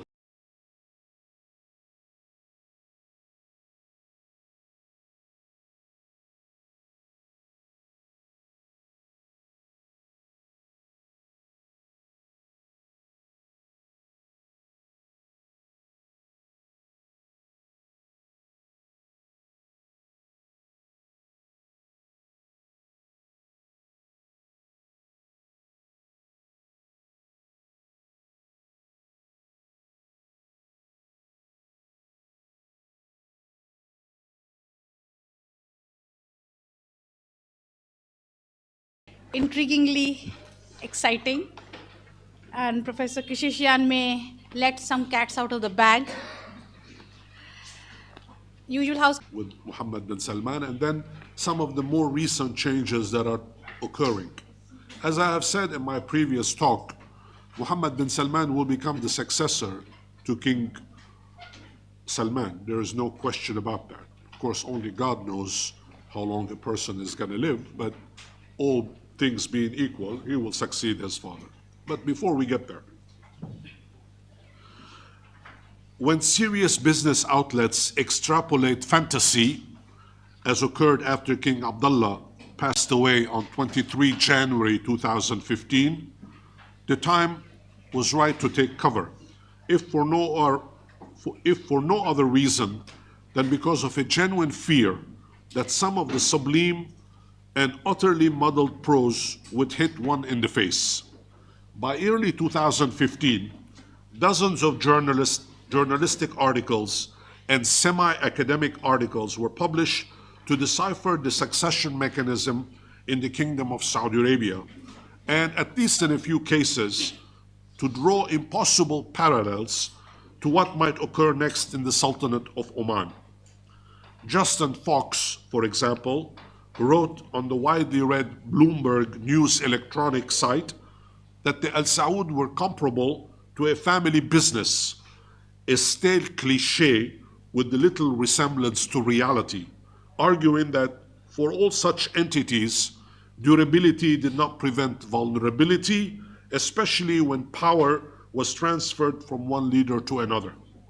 Bruce Rydell, the director of the intelligence projects at the Brookings Institution and a veteran CIA analyst, engaged in a questionable deduction from the death of King Abdullah in what was an eccentric speculation over Sultan Qaboos bin Said, positing that while the Saudi succession was transparent, Oman's is opaque.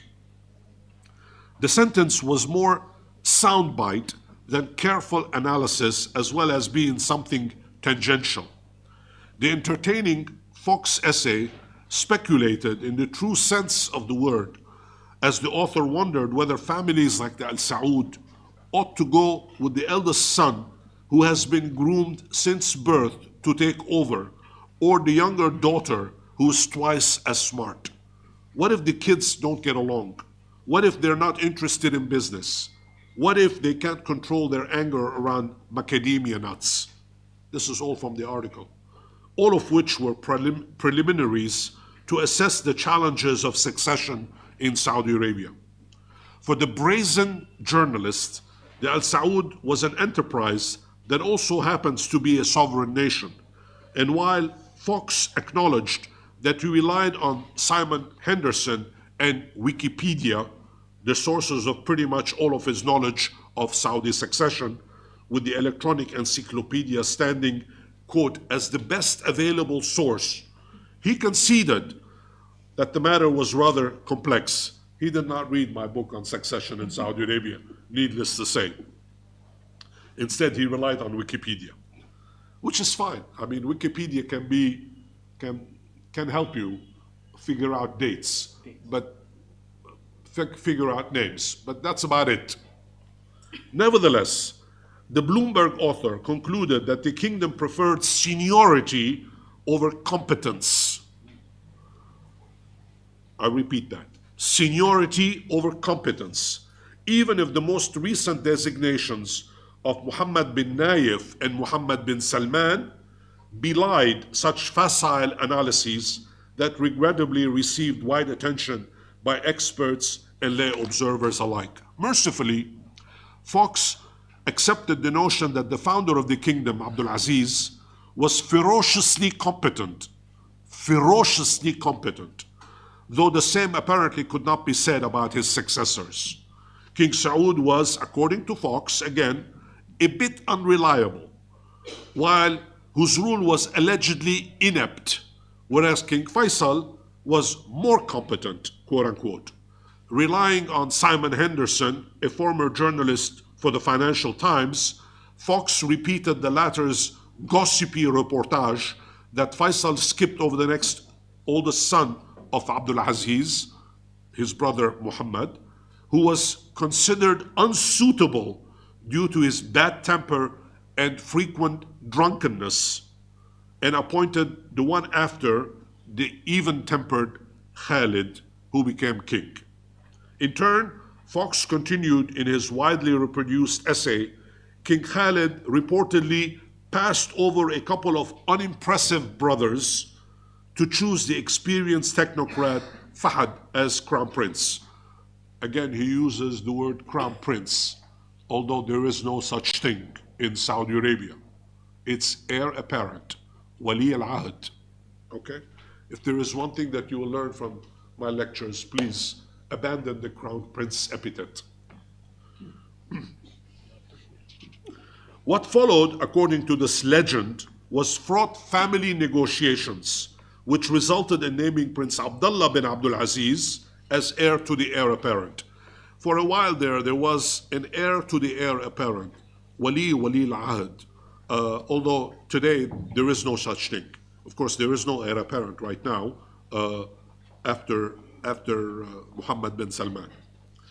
King Fahd received no particular accolades in this unabashed depiction, even if his reign from 1982 to 2005 covered the gamut of reforms as well as significant concessions to the clergy, although his heir, Abdullah, assumed the burdens of power after 1995 when the monarch suffered from a debilitating stroke. Abdullah, who accomplished far more than many realized, threaded a fine line between 1995 and 2005, waiting for the moment of his accession to unleash an unprecedented set of truly epochal socio-political transformations. I don't want to go into all the details here, but if you're interested, I wrote actually a book on Abdullah, on political and legal reforms in Saudi Arabia. It's all about his reign. And it's one of my favorite books. I have a few of the 20 that I prefer. This is one of them. His reign, Abdullah's, was stretched from 2005 to 2015. Will long be remembered, in my view, for various reforms, including extensive government scholarship programs. Approximately 150,000 Saudis were sent overseas, all expenses paid. The appointment of women to senior positions. The first women vice minister was appointed by King Abdullah. A sustained effort to introduce professionalism within judiciary. For the first time, the judiciary was authorized to publish precedents under his rule, whereas now it's common, but in those days, the judges did not bother to publish any documents. They ruled based on their knowledge, essentially. The creation of a Supreme Court occurred under his rule, holding of various national dialogues, approximately 20 national dialogues on sensitive topics, as well as convening with Spain a global interfaith dialogue between all believers. In fact, the center, which used to be based in Vienna, now in Portugal, is named after the King Abdullah International Institute for CD, I have to look it up. Among the late ruler's most significant political transformations were the various changes associated with the country's succession mechanisms. And while observers recorded that he outlasted two of his own heir apparents, Princes Sultan and Naif, both of whom died in office, his third heir apparent, Salman bin Abdul Aziz, who was appointed heir apparent in 2012, acceded the throne on January 23, 2015, just as it was planned and without a hitch. Unlike what Simon Henderson and Mr. Fox and others believed, that there will be a struggle, that they will eat each other out, that they will fight amongst each other. None of that occurred. In many ways, King Salman, who, as I said, has been in power since 2015, was probably the most promising ruler on account of his 5 decades old responsibilities as the family consigliere, Italian word for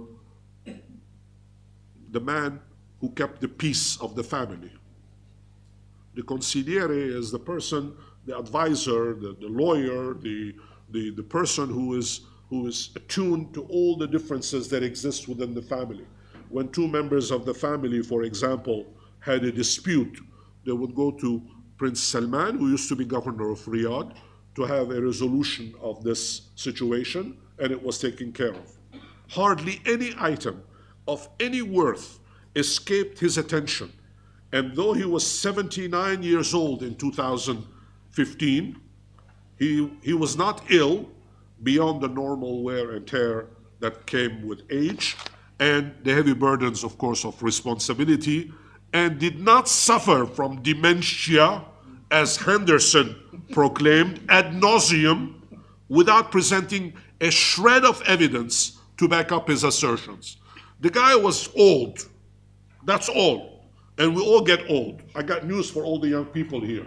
You're going to look like me one of these days. You're going to get old.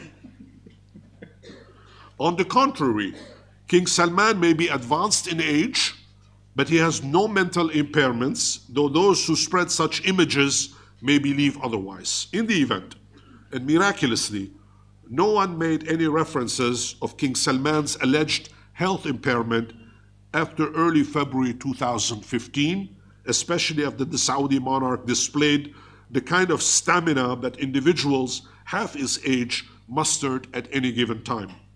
In fact, and over the course of several weeks, Riyadh welcomed over 20 heads of states or governments, all of whom were received by the ruler and all of whom could have easily reported any lapses of attention during extensive conversations.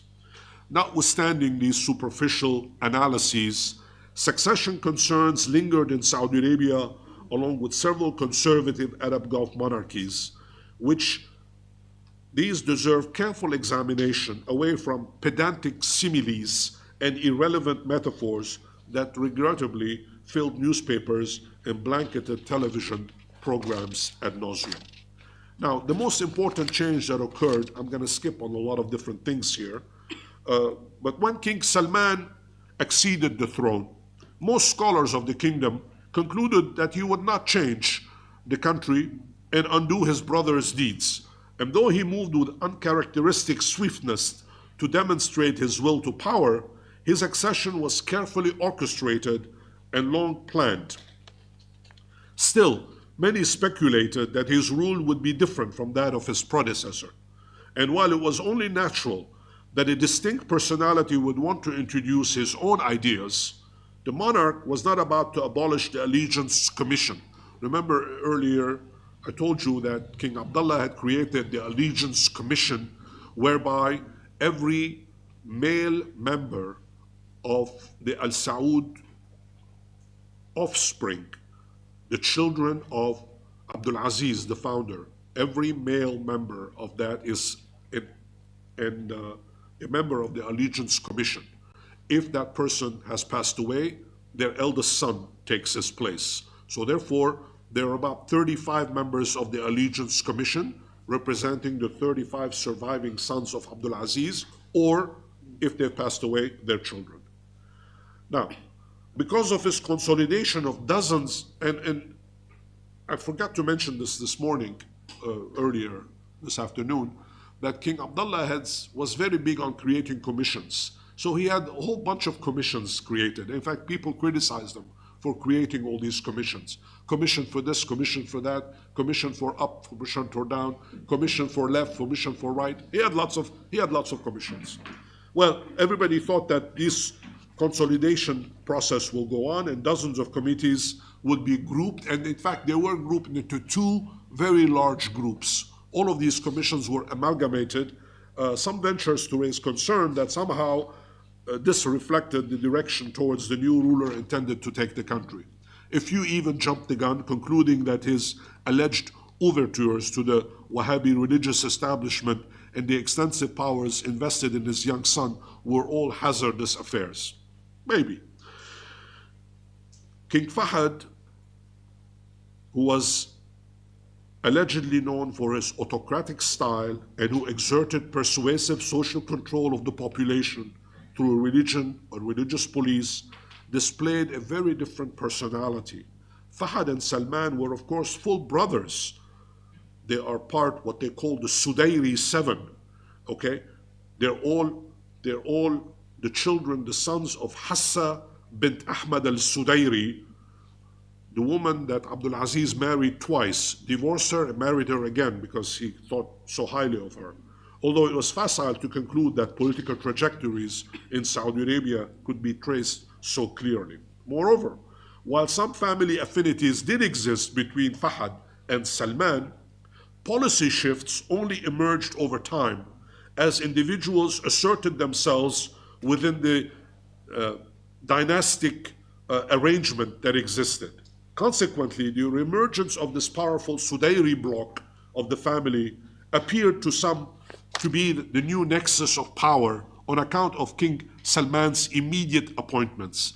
But the jostling of power between this and other branches of the Al Saud were neither as clear nor completed as soon after this latest accession. There would most likely be serious behind-the-scenes promotions and permutations, even if that process was time-consuming. What nevertheless stood out was the tangential and largely meaningless conclusions that presumed to gauge, accurately no less, of what transpired or would occur since leading Sudairis were left out of the changes introduced the new ruler's first 100 days in power. It was worth noting, for example, that Prince Bandar bin Sultan bin Abdul Aziz, a favorite son of a favorite brother, was removed from office, although health reasons may have motivated that decision. Likewise, the former Minister of the Interior and a full brother of the monarch, of Salman I'm talking about, the full brother, a Sudairi, Ahmad bin Abdul Aziz, was not entrusted with any positions after he was abruptly discharged by King Abdullah on November 5, 2012. So therefore, the first thing that you have to understand is that when these promotions occur, there is a logic to these promotions that you and I are not privy to. Why? Well, we're not Al Saud, first of all. And second, we're not princes and princesses, although most of you are. And third, because we don't know what goes on behind closed doors. Why would they tell us? Why would they share this information? Why would they come out and, if there is dirty linen, why would they wash their dirty linen in public? This is on a need-to-know basis only, which makes plenty sense. So, Abdullah is gone, Salman is now king, and remember, Abdullah had appointed Prince Muqrin bin Abdul Aziz, a half-brother, as his heir apparent. So now Salman is king in January 2015, and Muqrin bin Abdul Aziz, his half-brother, a non-Sudairi, is the heir apparent. So far so good? You're with me? All right. Now, Prince Muqrin, who was a former intelligence chief, was appointed deputy heir in 2014, which made the 70-year-old, at that time he was 70 years old, the youngest son of the kingdom's founder, next in line to succeed. And he filled the position in January 2015. What was not clear at that time, whether even to Saudis themselves, was how to jump to the next generation. How would this be managed? Even if King Abdullah had decreed procedures to decide succession with the 2006 promulgation of the Allegiance Commission law, the announcement that placed Prince Muqrin in his heirship reassured observers that the kingdom's long-term succession process was secure at a moment when senior members of the family sought internal stability amid conflict and political turmoil across the Middle East. In other words, Abdullah appointed Muqrin as his heir apparent, signed a decree that no one can change this, signed a decree that no one can change this, and that he must succeed me when his time comes. Of course, heir to the heir apparent, right? It was important to note that the Saudi Arabian heir apparent normally served in one of the country's three security institutions: Ministry of Defense, Ministry of the Interior, and the Saudi Arabian National Guard, SANC. This had been the case with the past. King Abdullah was commander of the SANC for nearly 2 decades when he was named heir. Abdullah's ascent to the throne in 2005 allowed Minister of Defense Sultan to become heir. Of course, he died before becoming king. Sultan's death in October 2011 paved the way for Prince Naif, who was the Interior Minister, to become heir apparent. So therefore, you either Minister of Defense or Minister of Interior or the head of the National Guard. One of these positions leads you to become heir apparent. You cannot be Minister of Agriculture, for example, and aspire to become king. Agriculture is important, I know. Well, we all have to eat food, but in the political system I'm talking about. All right? Now, even King Fahd bin Abdul Aziz, the man whom Abdullah succeeded as king in 2005, was Minister of the Interior for more than a decade before being named heir. King Salman maintained this tradition intact, though he introduced dramatic changes at the Ministry of Foreign Affairs, as I will discuss in a moment.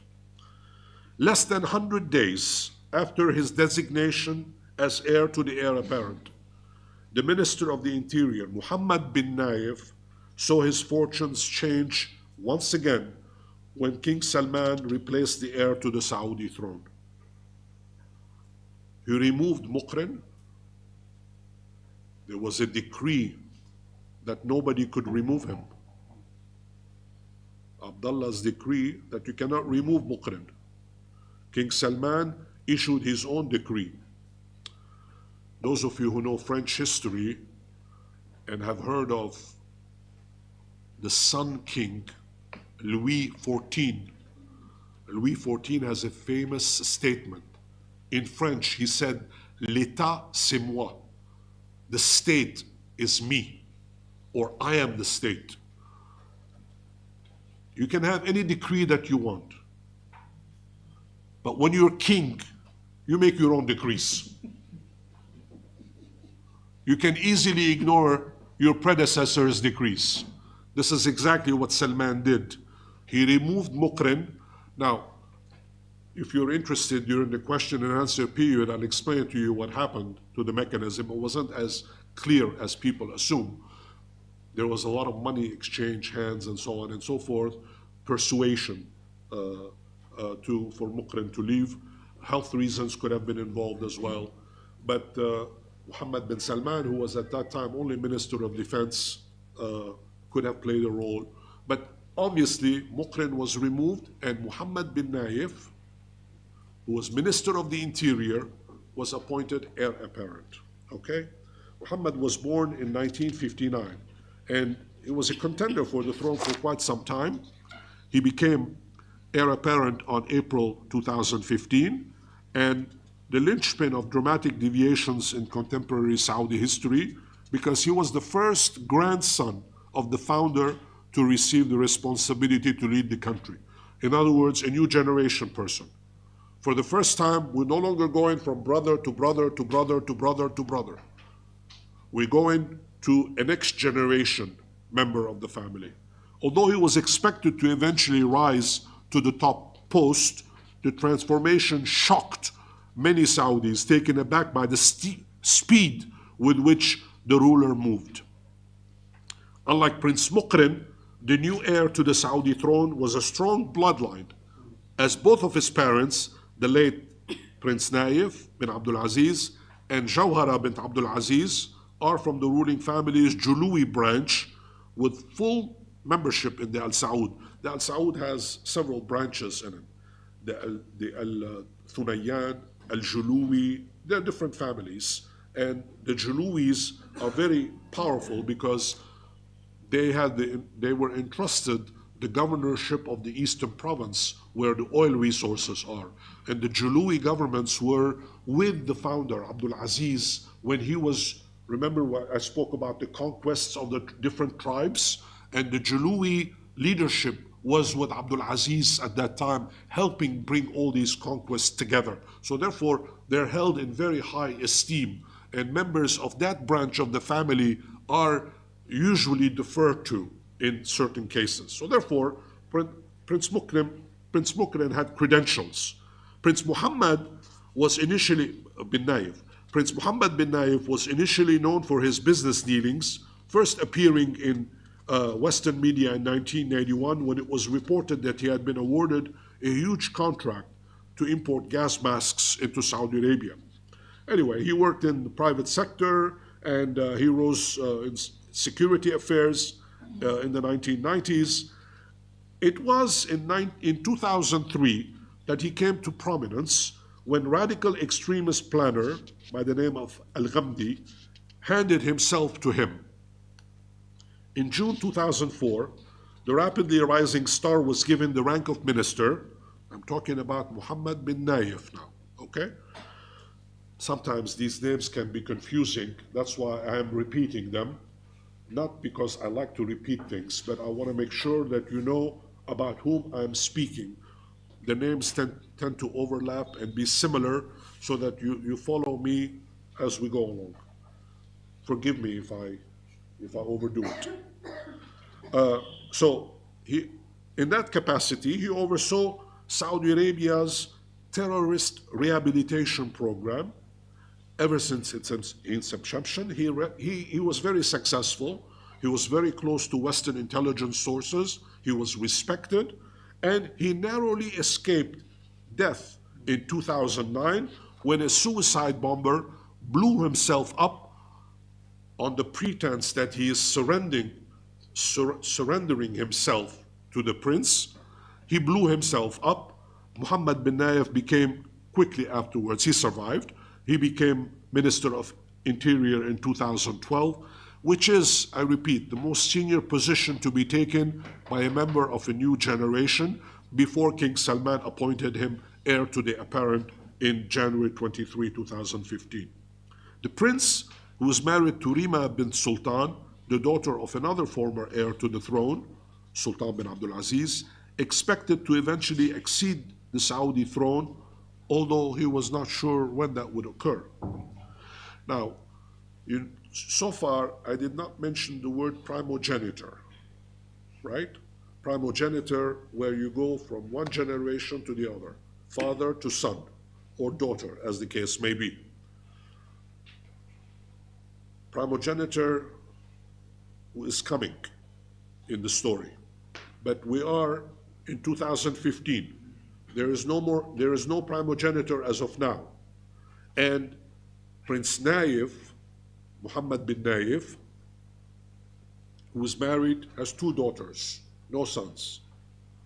Okay? Just so that you know, keep that in the back of your mind.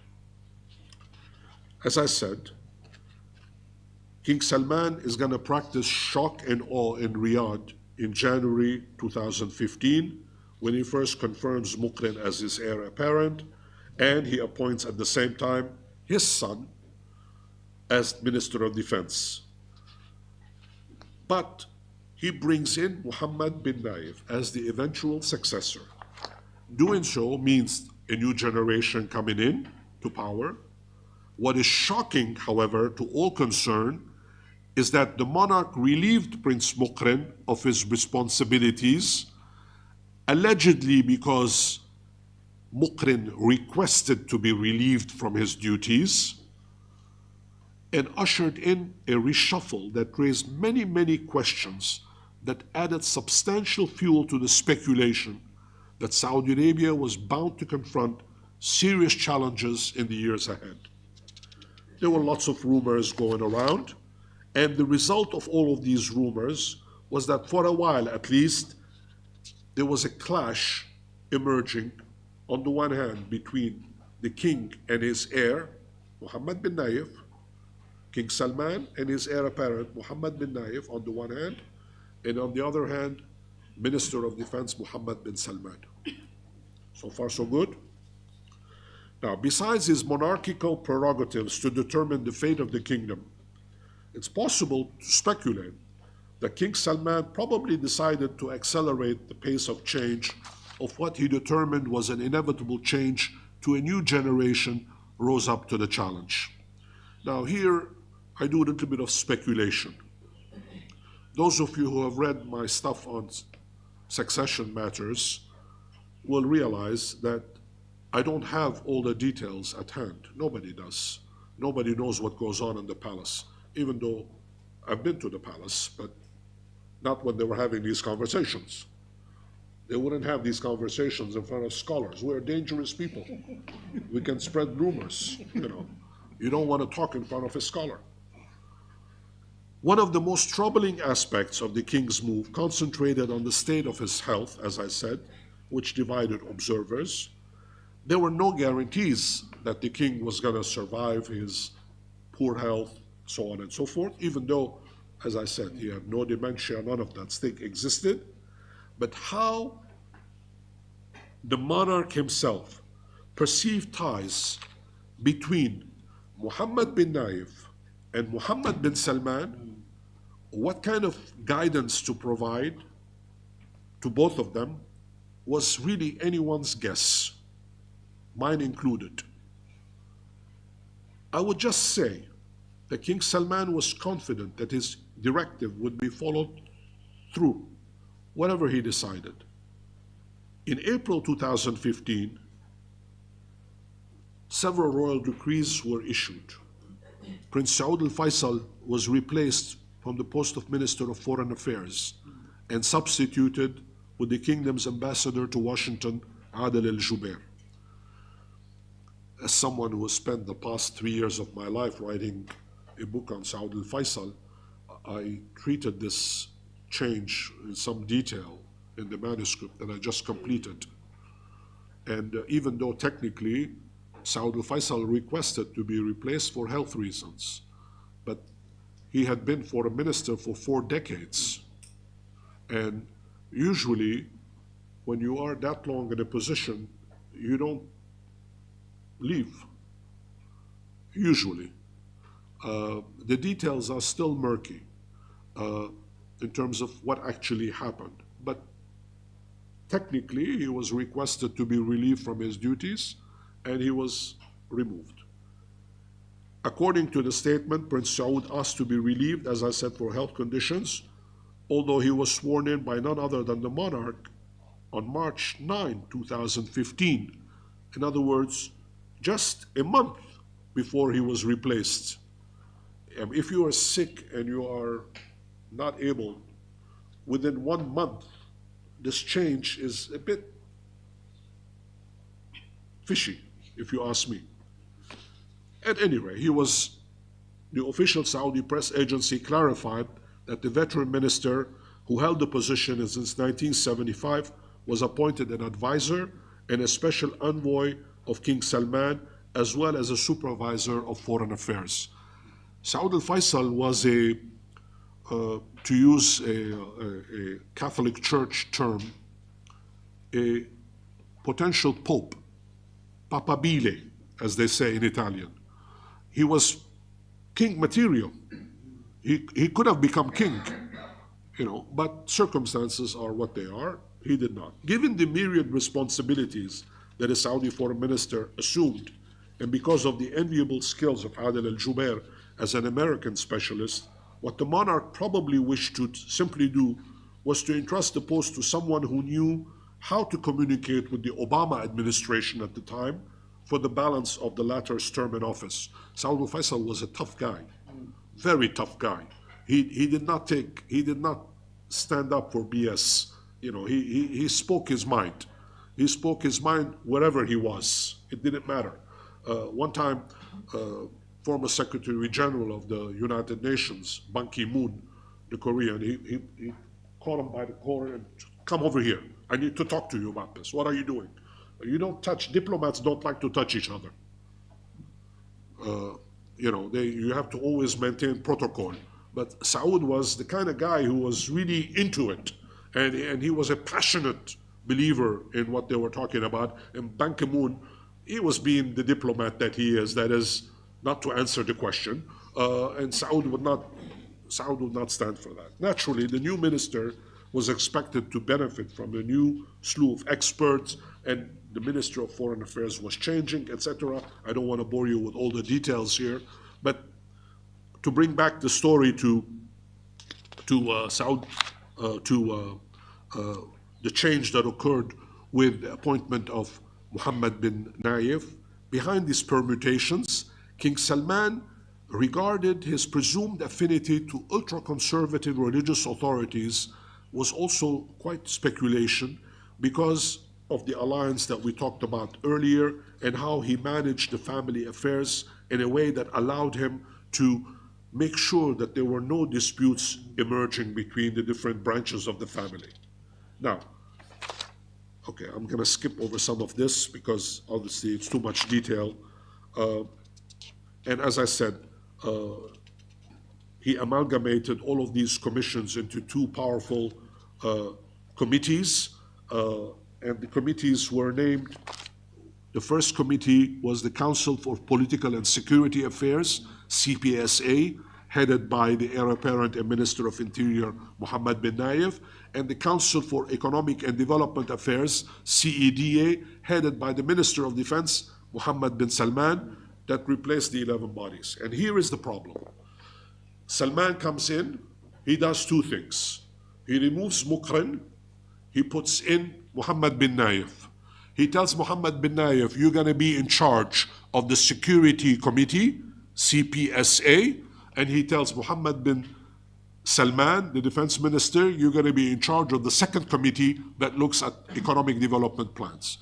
So you have two committees headed by two Mohammeds that are going to meet, and both of them sit on both committees, by the way, as the chairman and the vice chairman.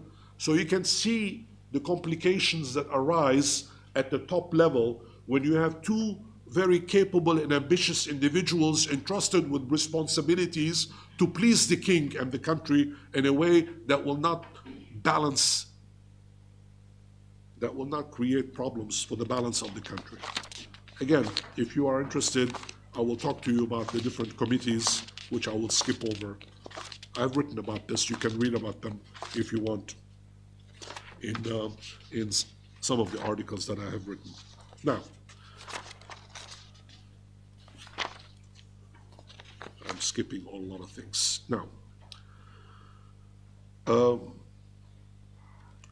so here we are. Surprise, in 2017, a coup d'etat occurs at the palace. Mohammed bin Nayef is dismissed as heir apparent. He is replaced by Mohammed bin Salman. This change is going to really upset the apple cart. For the first time, as I have mentioned earlier, primogeniture is introduced in Saudi succession matters. Primogeniture going from father to son. I want to stop here for a second and explain to you what that means. In a society that has not known primogeniture before, all the successions that has occurred prior to Mohammed bin Salman's appointment as heir went from brother to brother to brother to brother. Now, in the old days, this occurred in the Ottoman Empire as well. So what they used to do, the Ottomans being very clever people, every time somebody came into power, the brother, in order to eliminate all of the competition from his own brothers, had them all killed. If he had 5 brothers, he would have all 5 killed. If he had 15 brothers, he would have all 15 killed so that they don't rise against the Sultan. So therefore, the entire idea, and what they used to do, they used to take one, usually the youngest one, and put them in Turkish, they use the word kafes, which means the cage. You put them in a cage. What is a cage? It's a palace. Let's say if you are in Constantinople, now Istanbul, you would send this 5-year-old kid, let's say, to Konya, or you would send them to Izmir, to a different city, and put them in a palace, and then whenever he is needed, he's brought back after spending 20 years behind bars, so to speak. Mentally, of course, totally ruined, as somebody who is 15 years under house arrest cannot function as a normal human being, but that's why the sultans have been so successful in Ottoman history, as we all know. I'm being facetious now, you understand. So therefore, primogeniture system is something that is very complicated, and it's not available in Saudi Arabia at all. Abdul Aziz comes, he appoints Saud as his successor, he appoints Faisal as his successor, after Saud Faisal, after Faisal Khalid, after Khalid Fahad, after Fahad Abdullah, after Abdullah Salman. They're all brothers, all the sons of Abdul Aziz. Salman is the first person who says, enough of this. We're not going to play this game anymore. And Abdullah tried his best with Muqrin, another brother, and Salman said, enough of this. We don't want this game anymore. I want to appoint Muhammad bin Salman, and I will tell you more about him in a second. I want to appoint my son, Muhammad bin Salman. He will become the new ruler of the kingdom after me. And he will become the ruler after King Salman. Now, Muhammad bin Salman is not the oldest son of King Salman. There are two sons that are older. One is, actually there are three older. One is Abdul Aziz bin Salman, who is the Minister of Petroleum now.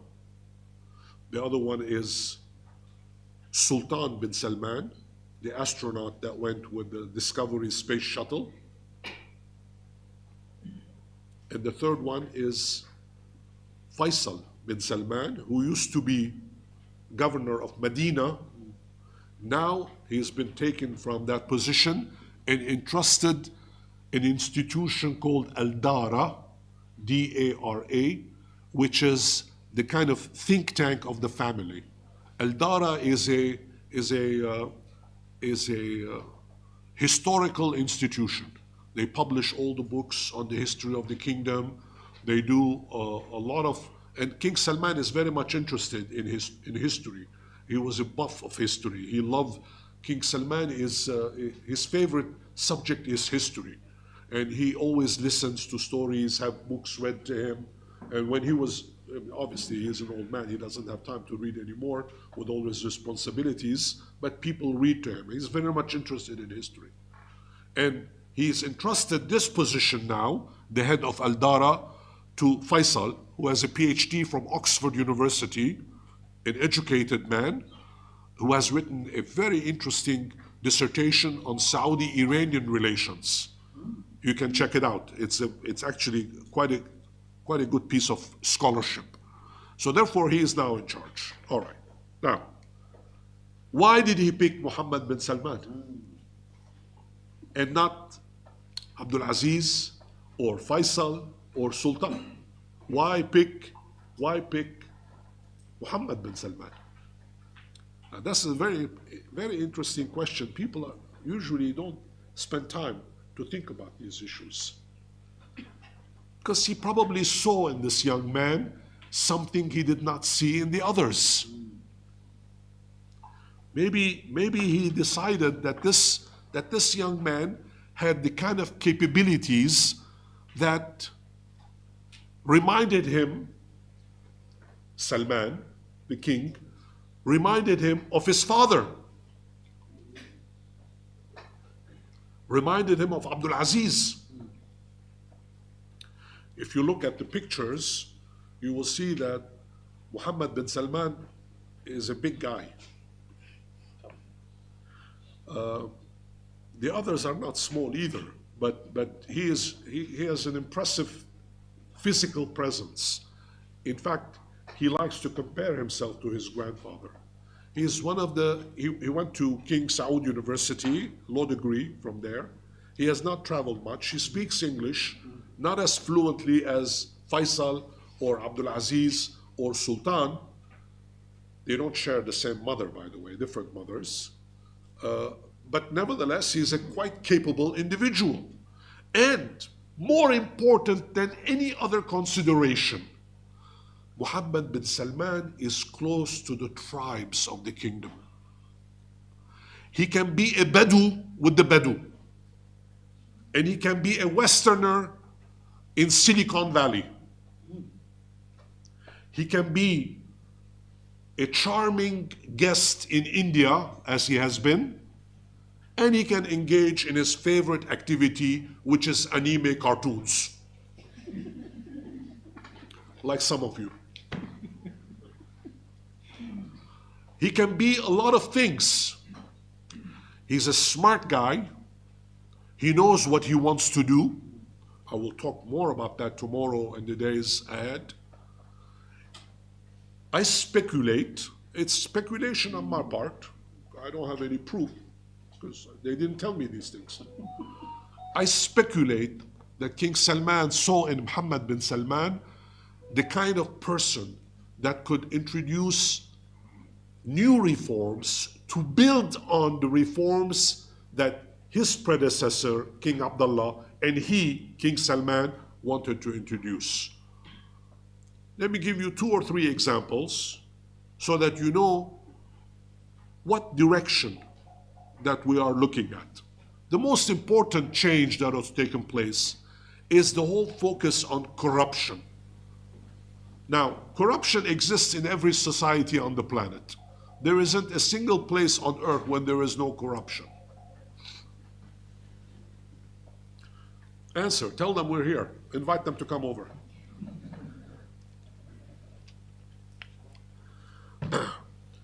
Corruption exists in every society on earth.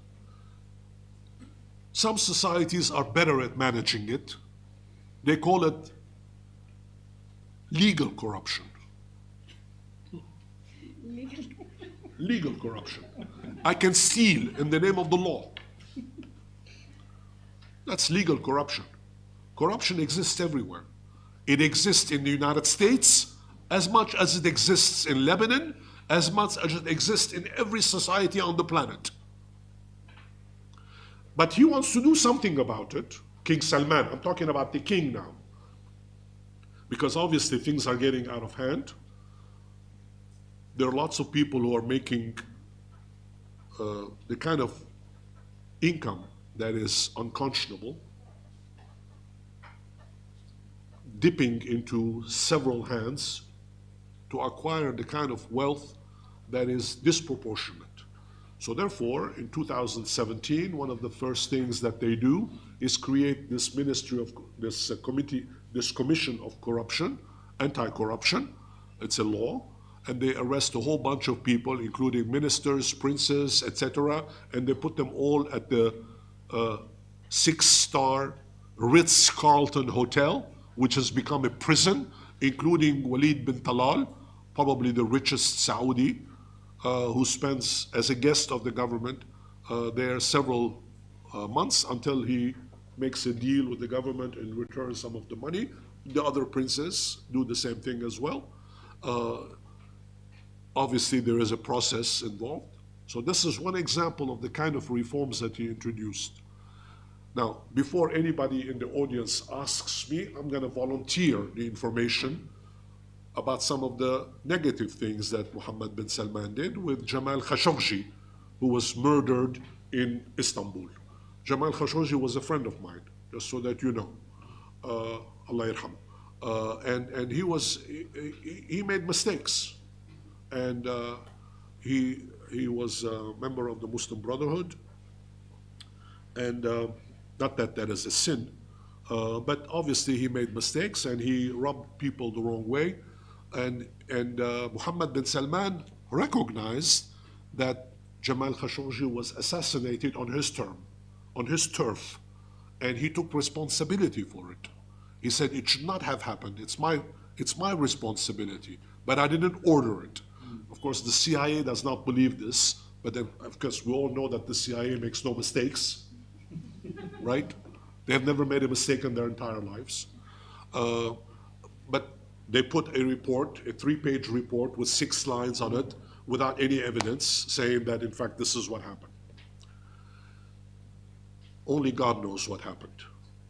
Right now, only God knows what happened. The fact of the matter is that this is another of the trial and errors that Mohammed bin Salman went through. At that time, the family tried to come to terms with it. They sent several delegations to Istanbul to negotiate with Recep Tayyip Erdogan, a paragon of impeccable traditions, of course, because we know that the Turks never make a single mistake. They have never killed anyone in their entire lives.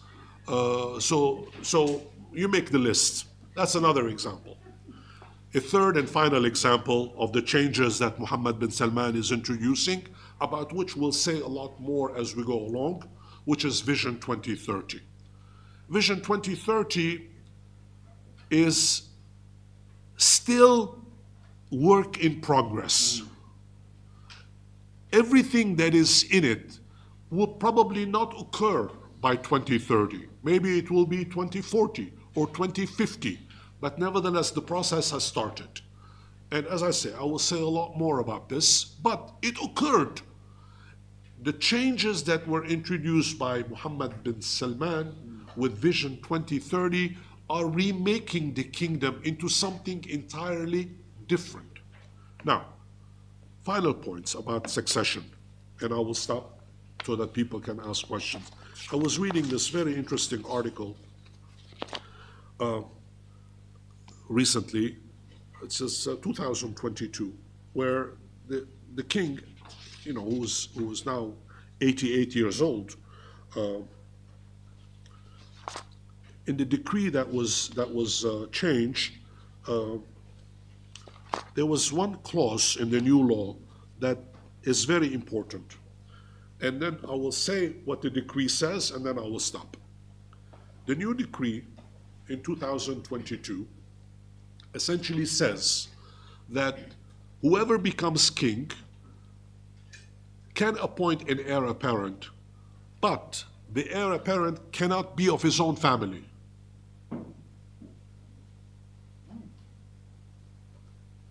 Something fishy there. We are now in a primogeniture system, as I've said a few moments ago. And I've also said that when Salman became king, he removed Muqrin, even though there was a decree saying you cannot remove him. So whoever becomes king pretty much can do whatever wants. My suspicion, it's a suspicion on my part. Am I entitled to have suspicions? Yes, I'm a scholar. I'm entitled to have suspicions. Pseudo-scholar. I pretend to be a scholar. I suspect that Mohammed bin Salman will become king and he will change this decree. And he will bring whoever he wants. And I suspect it will be his son, Abdul Aziz, who will eventually, when he grows up. Right now, there is no heir apparent to the heir apparent. Therefore, there is Salman and there is Mohammed bin Salman. When the time comes, Mohammed bin Salman will succeed his father. His son, at that time, he has two choices.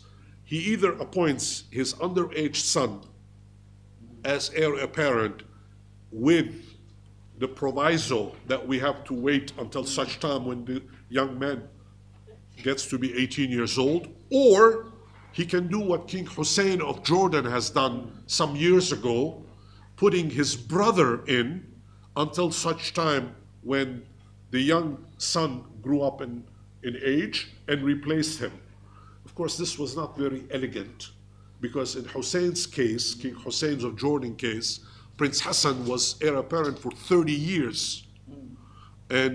But within 1 week, when it was determined that the guy was dying of cancer, he goes to the United States, comes back for 1 week, even though he's dying, in order to make the change. He removes his brother, he puts King Abdullah, his son. I will tell you a story about him one of these days when I went to see him. His office, I will tell you now. His office had three walls and one door. All three of the walls were full of guns. Full of guns. From top to the bottom, from top to the bottom, from top to the bottom. There must have been like a couple of thousand guns in that room. I felt at home. So therefore, I really suspect that Mohammed bin Salman will come to power and he will remove this decree and he will bring his own people. He might bring one of his brothers. He's very close to his brother Khalid, who is now Minister of Defense. Remember, Minister of Defense, Minister of Interior, or Commander of the National Guard. Those are the three positions that you need in order to become a potential king, okay? He might bring his brother Khalid, put him there as a stopgap measure until such time when his own son comes of age and can succeed him. I'll stop now. Thank you.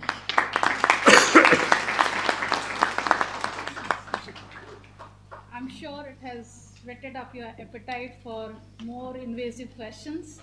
So we can have few questions in the first round. Same way, raise your hand, introduce yourself if you haven't previously, and then, okay, we'll probably have to do this.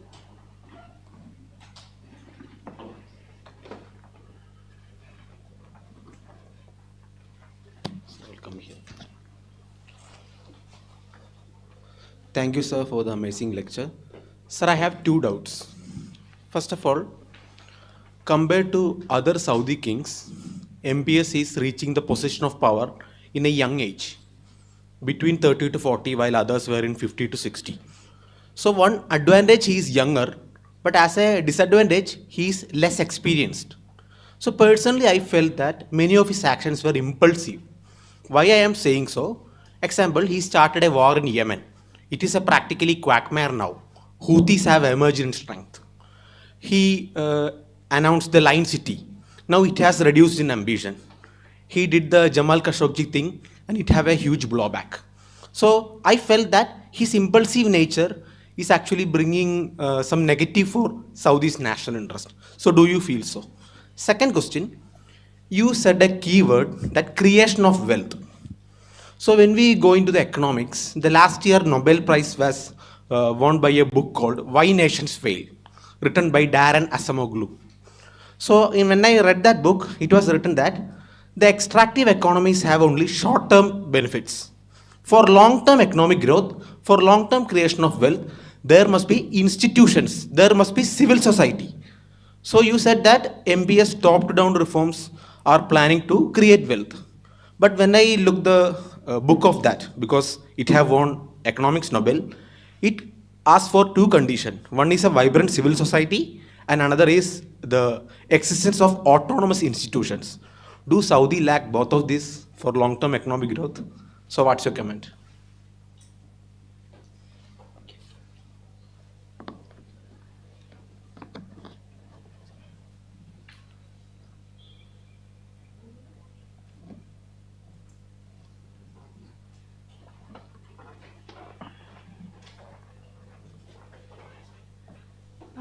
Thank you, sir, for the lecture.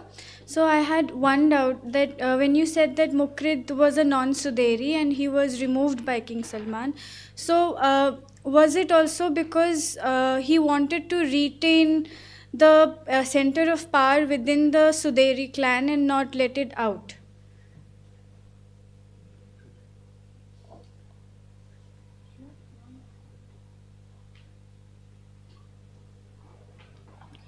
Okay? Thank you. You can take these All right. questions All right. and wait for others. Okay.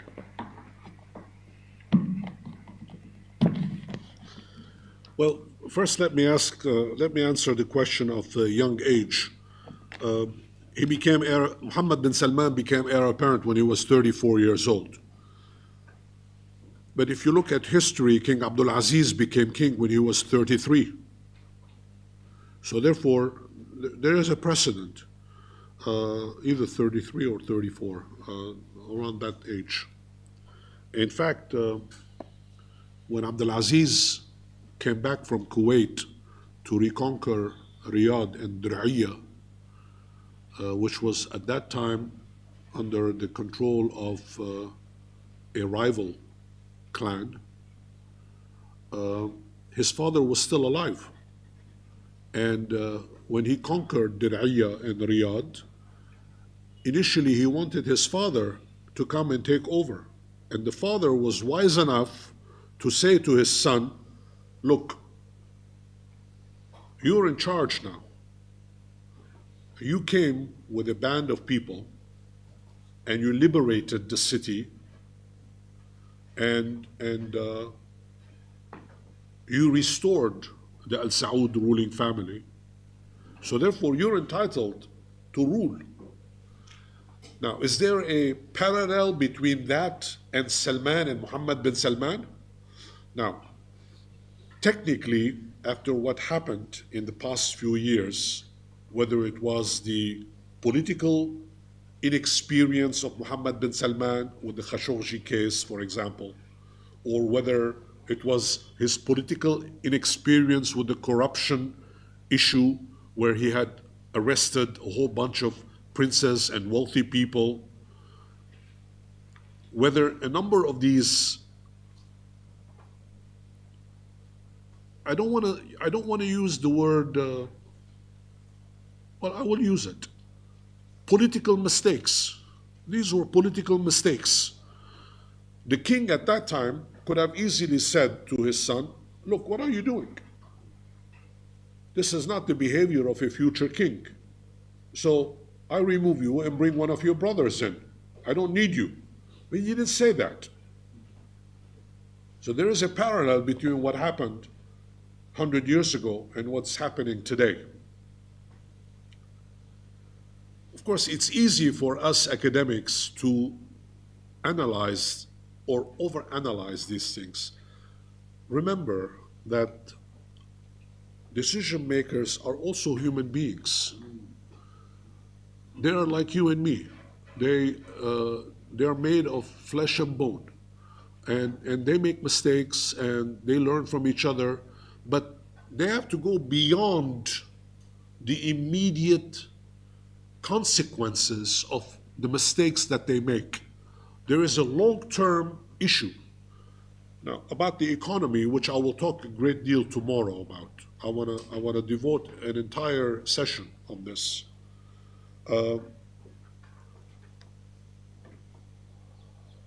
Sometimes it's a trial and error issue. Sometimes you try a policy, and if it does not work, you adapt it, you change it, you bring something new.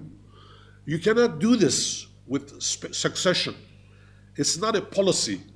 You cannot remove a person just because they made mistakes and say, unless the fault was so egregious that you cannot forgive that person. Like, I don't know, I cannot think of let's think of Tsar Nicholas I of Russia with Rasputin, and for fun. They used to burn people for fun in the old days, unless they did things like that. But King Salman decided that, okay, we're going to endure, we're going to accept that this is a learning process, and we're going to tolerate the learning process as much as possible. The political mistakes occur, and we're going to have to wait and see what happens in the future. And you notice that two things. One, Mohammed bin Salman assumed the responsibility, as I have said, and second, he hasn't repeated the political mistakes, which means he's learned from them. One hopes, right? I mean, he has learned. We haven't seen, of course, he's now better advised. He has lots of good advisors, including my boss, who is one of his advisors, and they pay attention to what's going on. So they are very careful. Now, in terms of Muqrin, as I have said in my presentation, Muqrin was a very interesting young man.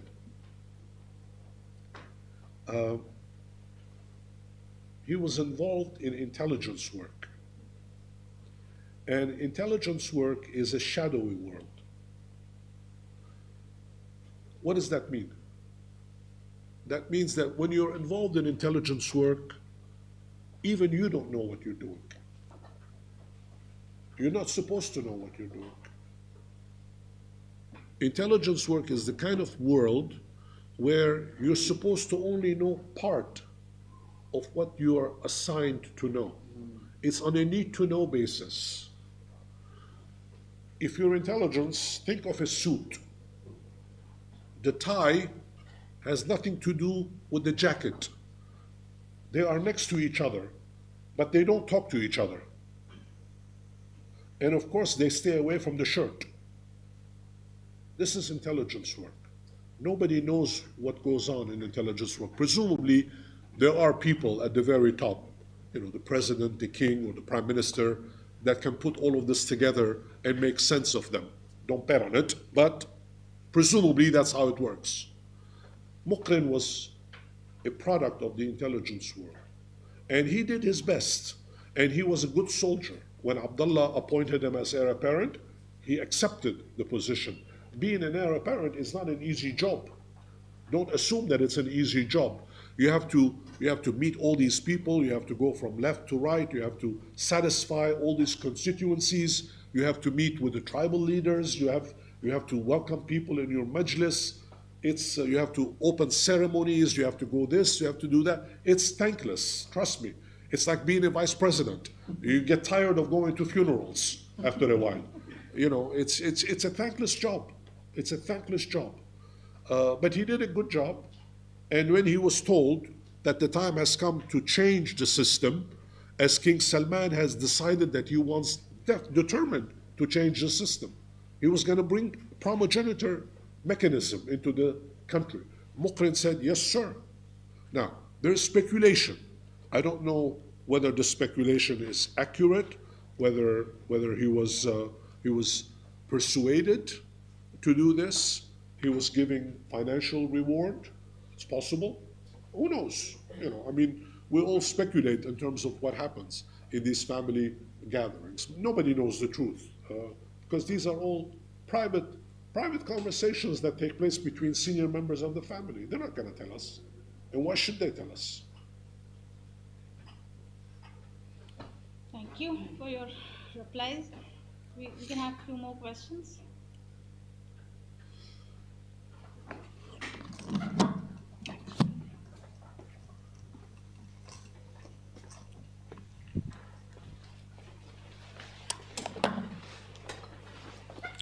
Hello, sir. Sir, can you make more elaboration regarding the succession of the King Faisal? Because like the Muhammad bin Salman, he was also a little bit exceptional in case of forcing King Saud to exile in Greece. Even he died in Greece in 1964. Thank you.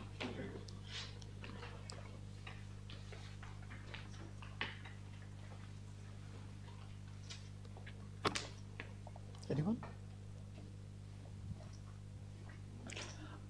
Can I, with your permission, can I ask? Yeah. Yes, please. Okay. I'm sorry for the first session I was not there. My introduction to Professor Kechichian was the succession in Saudi Arabia.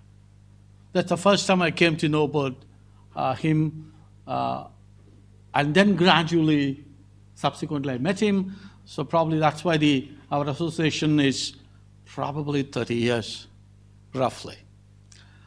And I've read whatever he has written since then, and now 2 more books to read. I'll do that. In spite of all your writings, the succession is the most fascinating thing. For the simple reason, you are not only you have access to information, but you are able to read them without any preconceived notion or agenda. I'm trying to write, this is what I'm doing, and that is what, the work. And in late 1990s, it set you apart. But I just checked up, is there any later edition? I think there was one edition, it says 2016. And probably that you must have done after Abdullah. My only, we know all that, I can get the latest one, probably in another few years' time you'll do another one. My only question is, what is so special in your ability to read them with all the others simply can't do it? What is so special about Professor Kechichian?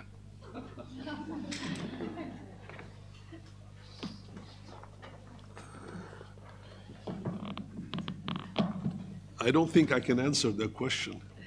I really cannot answer that question. I'm a very lucky person in life. I've been very lucky. Like I'm lucky today to be here and with lecturing to so many people. This is luck. And I've always been very lucky in life, even though I've had my share of troubles in life. But compared to a lot of people, I consider myself to be lucky, and I've met a lot of wonderful people over the years that opened lots of doors. There are two individuals that I owe more than any other person who has ever lived in my life. One is Sultan bin Zayed, the former Deputy Prime Minister of the United Arab Emirates, for whom I worked for 9 years. He's a friend of mine. He's dead now. Sultan was the kind of friend, he was not just my boss, he was my friend. And he opened so many doors. It's because of him that I met all these kings, sultans, ministers, all these people. Whenever he wanted something, he would send me to Cairo to meet with Mubarak of Egypt, go and talk to him. And I used to take a gift with me and from him. And I've been very lucky. I mean, not a lot of people have had that kind of access. But I don't sell my access. I don't tell people that I can get you a meeting with such and such. I don't do that. So I've been very lucky in a sense. And over the years, I used to be an academic. After I finished graduating, wanted to become a university professor actually, but I could never find a permanent position. Every time I applied for a university position, they used to give me 1-year contract or 2-year contracts, and without tenure at the universities. So I went from one university to the other for a few years, and I said to myself, enough of this, I don't need this. So that's when I joined the RAND Corporation, a think tank, where I spent quite a bit of time. And for those of you who don't know what the RAND is one of the oldest think tanks in the world. It was established after World War II for the U.S. Air Force, and it has RAND is a umbrella organization. It's called RAND, Research and Development. That's what the name is, and it includes 4 think tanks within it, and all 4 of them belong to the Department of Defense of the United States. One of them is called Project Arroyo for the Army. One is called Project Air Force for the Air Force. One is called NDRI, for which I work, the National Defense Research Institute, which is directly tied to the Ministry of Defense of the United States. There is a 4th one, I forget now. So I worked there for a while, and then I was told that they were running out of money, so they didn't have any money to pay me, and I'm one of those guys that refuses to work for free. For some reason, I thought that would not be kosher, to use a Jewish term. So I decided that I needed to get paid, so that's why I hooked up with Sultan bin Zayed. And a friend of mine introduced me to him, and he was so generous. At the end of the briefing that I gave him on Saudi Arabia, he asked my friend how much money he should give me, and the guy told him, give him $1, and he gave me $2 instead. So then I knew that he was, I'm using that expression, 1 to 2, you get the point. He doubled my fee in one night, so I knew that I was with the right person. Anyway, all of this story is to tell you in one short word, I'm a very lucky person. Now to come back to your question about Faisal, in succession in Faisal. I wrote a book on Faisal, and I wrote a book on his wife as well, Affat al-Thunayyan. and then now Saud al-Faisal, their son. So I've done the Father, the Son, and the Holy Spirit. No, no, that's just, no. I've never met Faisal, except at the airport in Beirut. I must have been either 10 or 11 years old. My father, my late father, took me to the airport to greet this man. And we went to the airport. In the old days, Beirut airport had a balcony where you could actually stand and see the visitors coming down. So I saw this Arab man with a long thobe coming down from the plane, and everybody was crazy, everybody was shouting, everybody was yelling.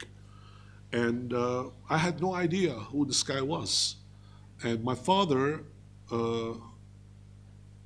said to me, "This is a great man, and we are here to honor him." Years later, I told the story to Turki al-Faisal, my boss's son. And Prince Turki liked the story, and I told him I should write a book about your dad. And he said, "Go ahead and write a book about my dad." He likes the book, by the way. And the succession that occurred between Faisal and Saud was a messy affair, really messy affair. King Saud was a bon vivant, someone who loved life, who spent money that there is no tomorrow. He borrowed money he didn't have. He spent money he did not have. And he left a huge debt, which meant that the economy tanked. Faisal, who was the heir apparent at the time, was obviously part of the whole thing. Family establishment, they realized that something had to be done. Otherwise, the country's economy was gonna sink, literally. So they had a family gathering, and they've decided that they would remove Saud from power. Imagine that for a second. A sitting king is being removed by his brothers and his uncles, led by the senior member of the family at that time, Muhammad bin Abdul Aziz.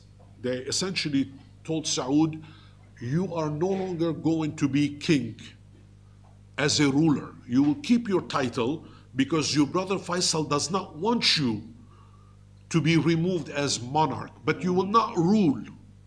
You will remain a figurehead." They tried this for 2 years, and they realized that this was not going to work. And afterwards, they got together again, and essentially they dismissed Saud and put Faisal back into power. He was, obviously, Saud was, he left the kingdom. He went to Athens, Greece, for many years, where he passed away, and he was brought back. But he was not the only person that had these kinds of family affairs. Saud was not the only one. In the 1950s, if you read Saudi history, you will find out about the free princes, the so-called free princes.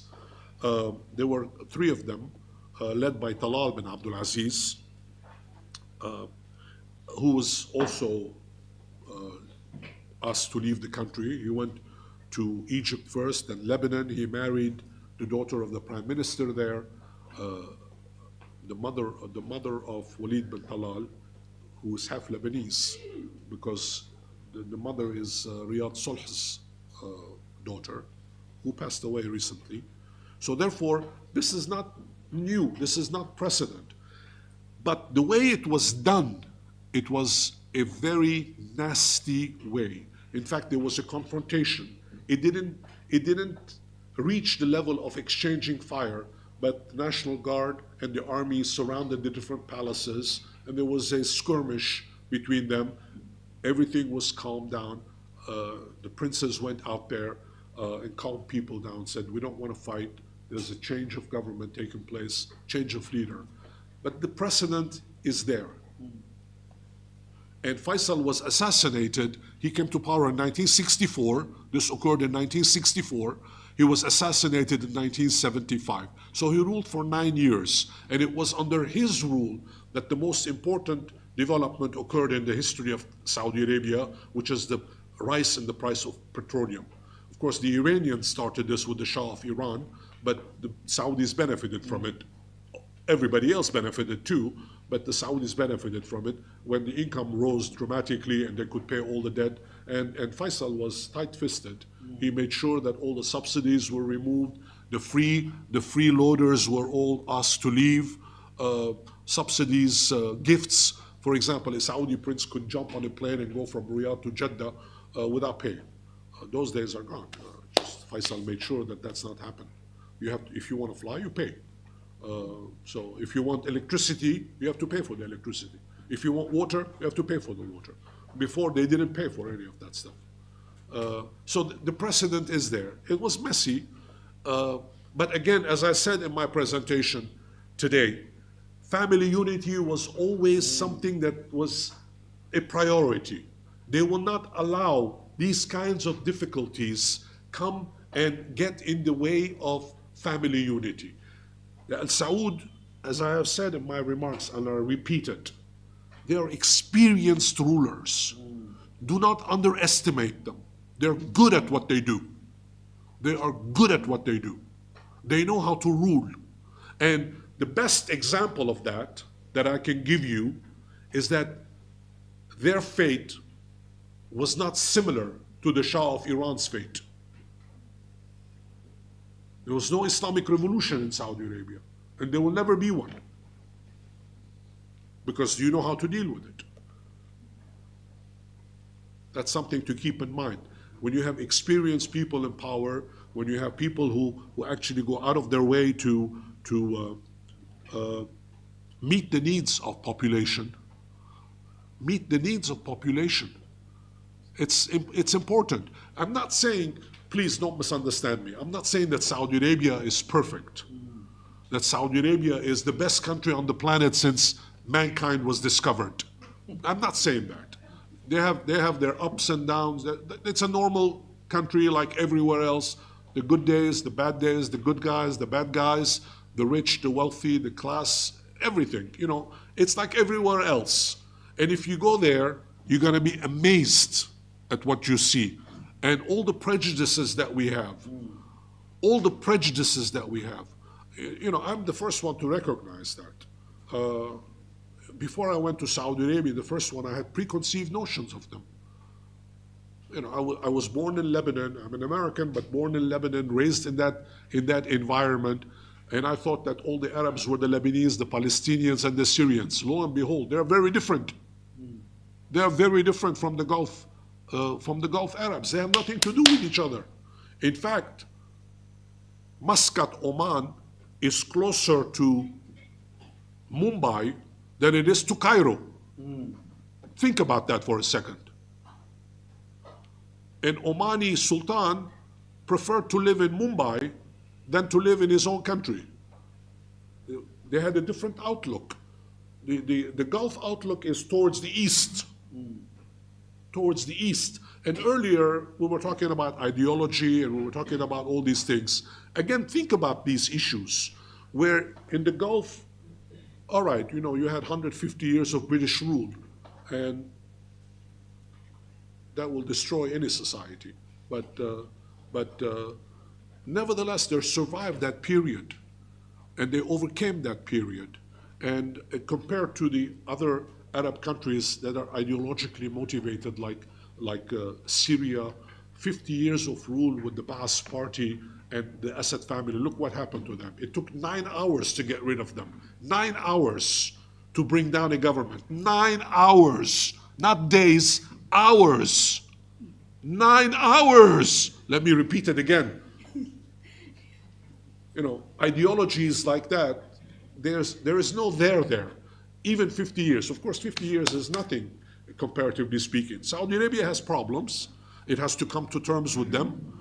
Well, tomorrow we will talk about the economy. We will talk about all these young people that need jobs. You need to provide jobs to young people. Young people need to work. You create wealth. Young people need to have the freedom to move about. You cannot put them in a box. Young people hate boxes. They want the freedom to move, to expand. Saudi Arabia is the same thing. Hopefully they will succeed. Enough for today. Thank you. Let's join hands to... Thank you, Professor Kechichian, for engaging with the very enthusiastic young audience whose appetite I don't see is going to be easily quenched. But we're going to talk for next 4 days. Thank you. So let's join again here, same time, same place. Tomorrow the session would be on social transformation in Saudi Arabia after 2015. Thank you. Stay well, stay safe.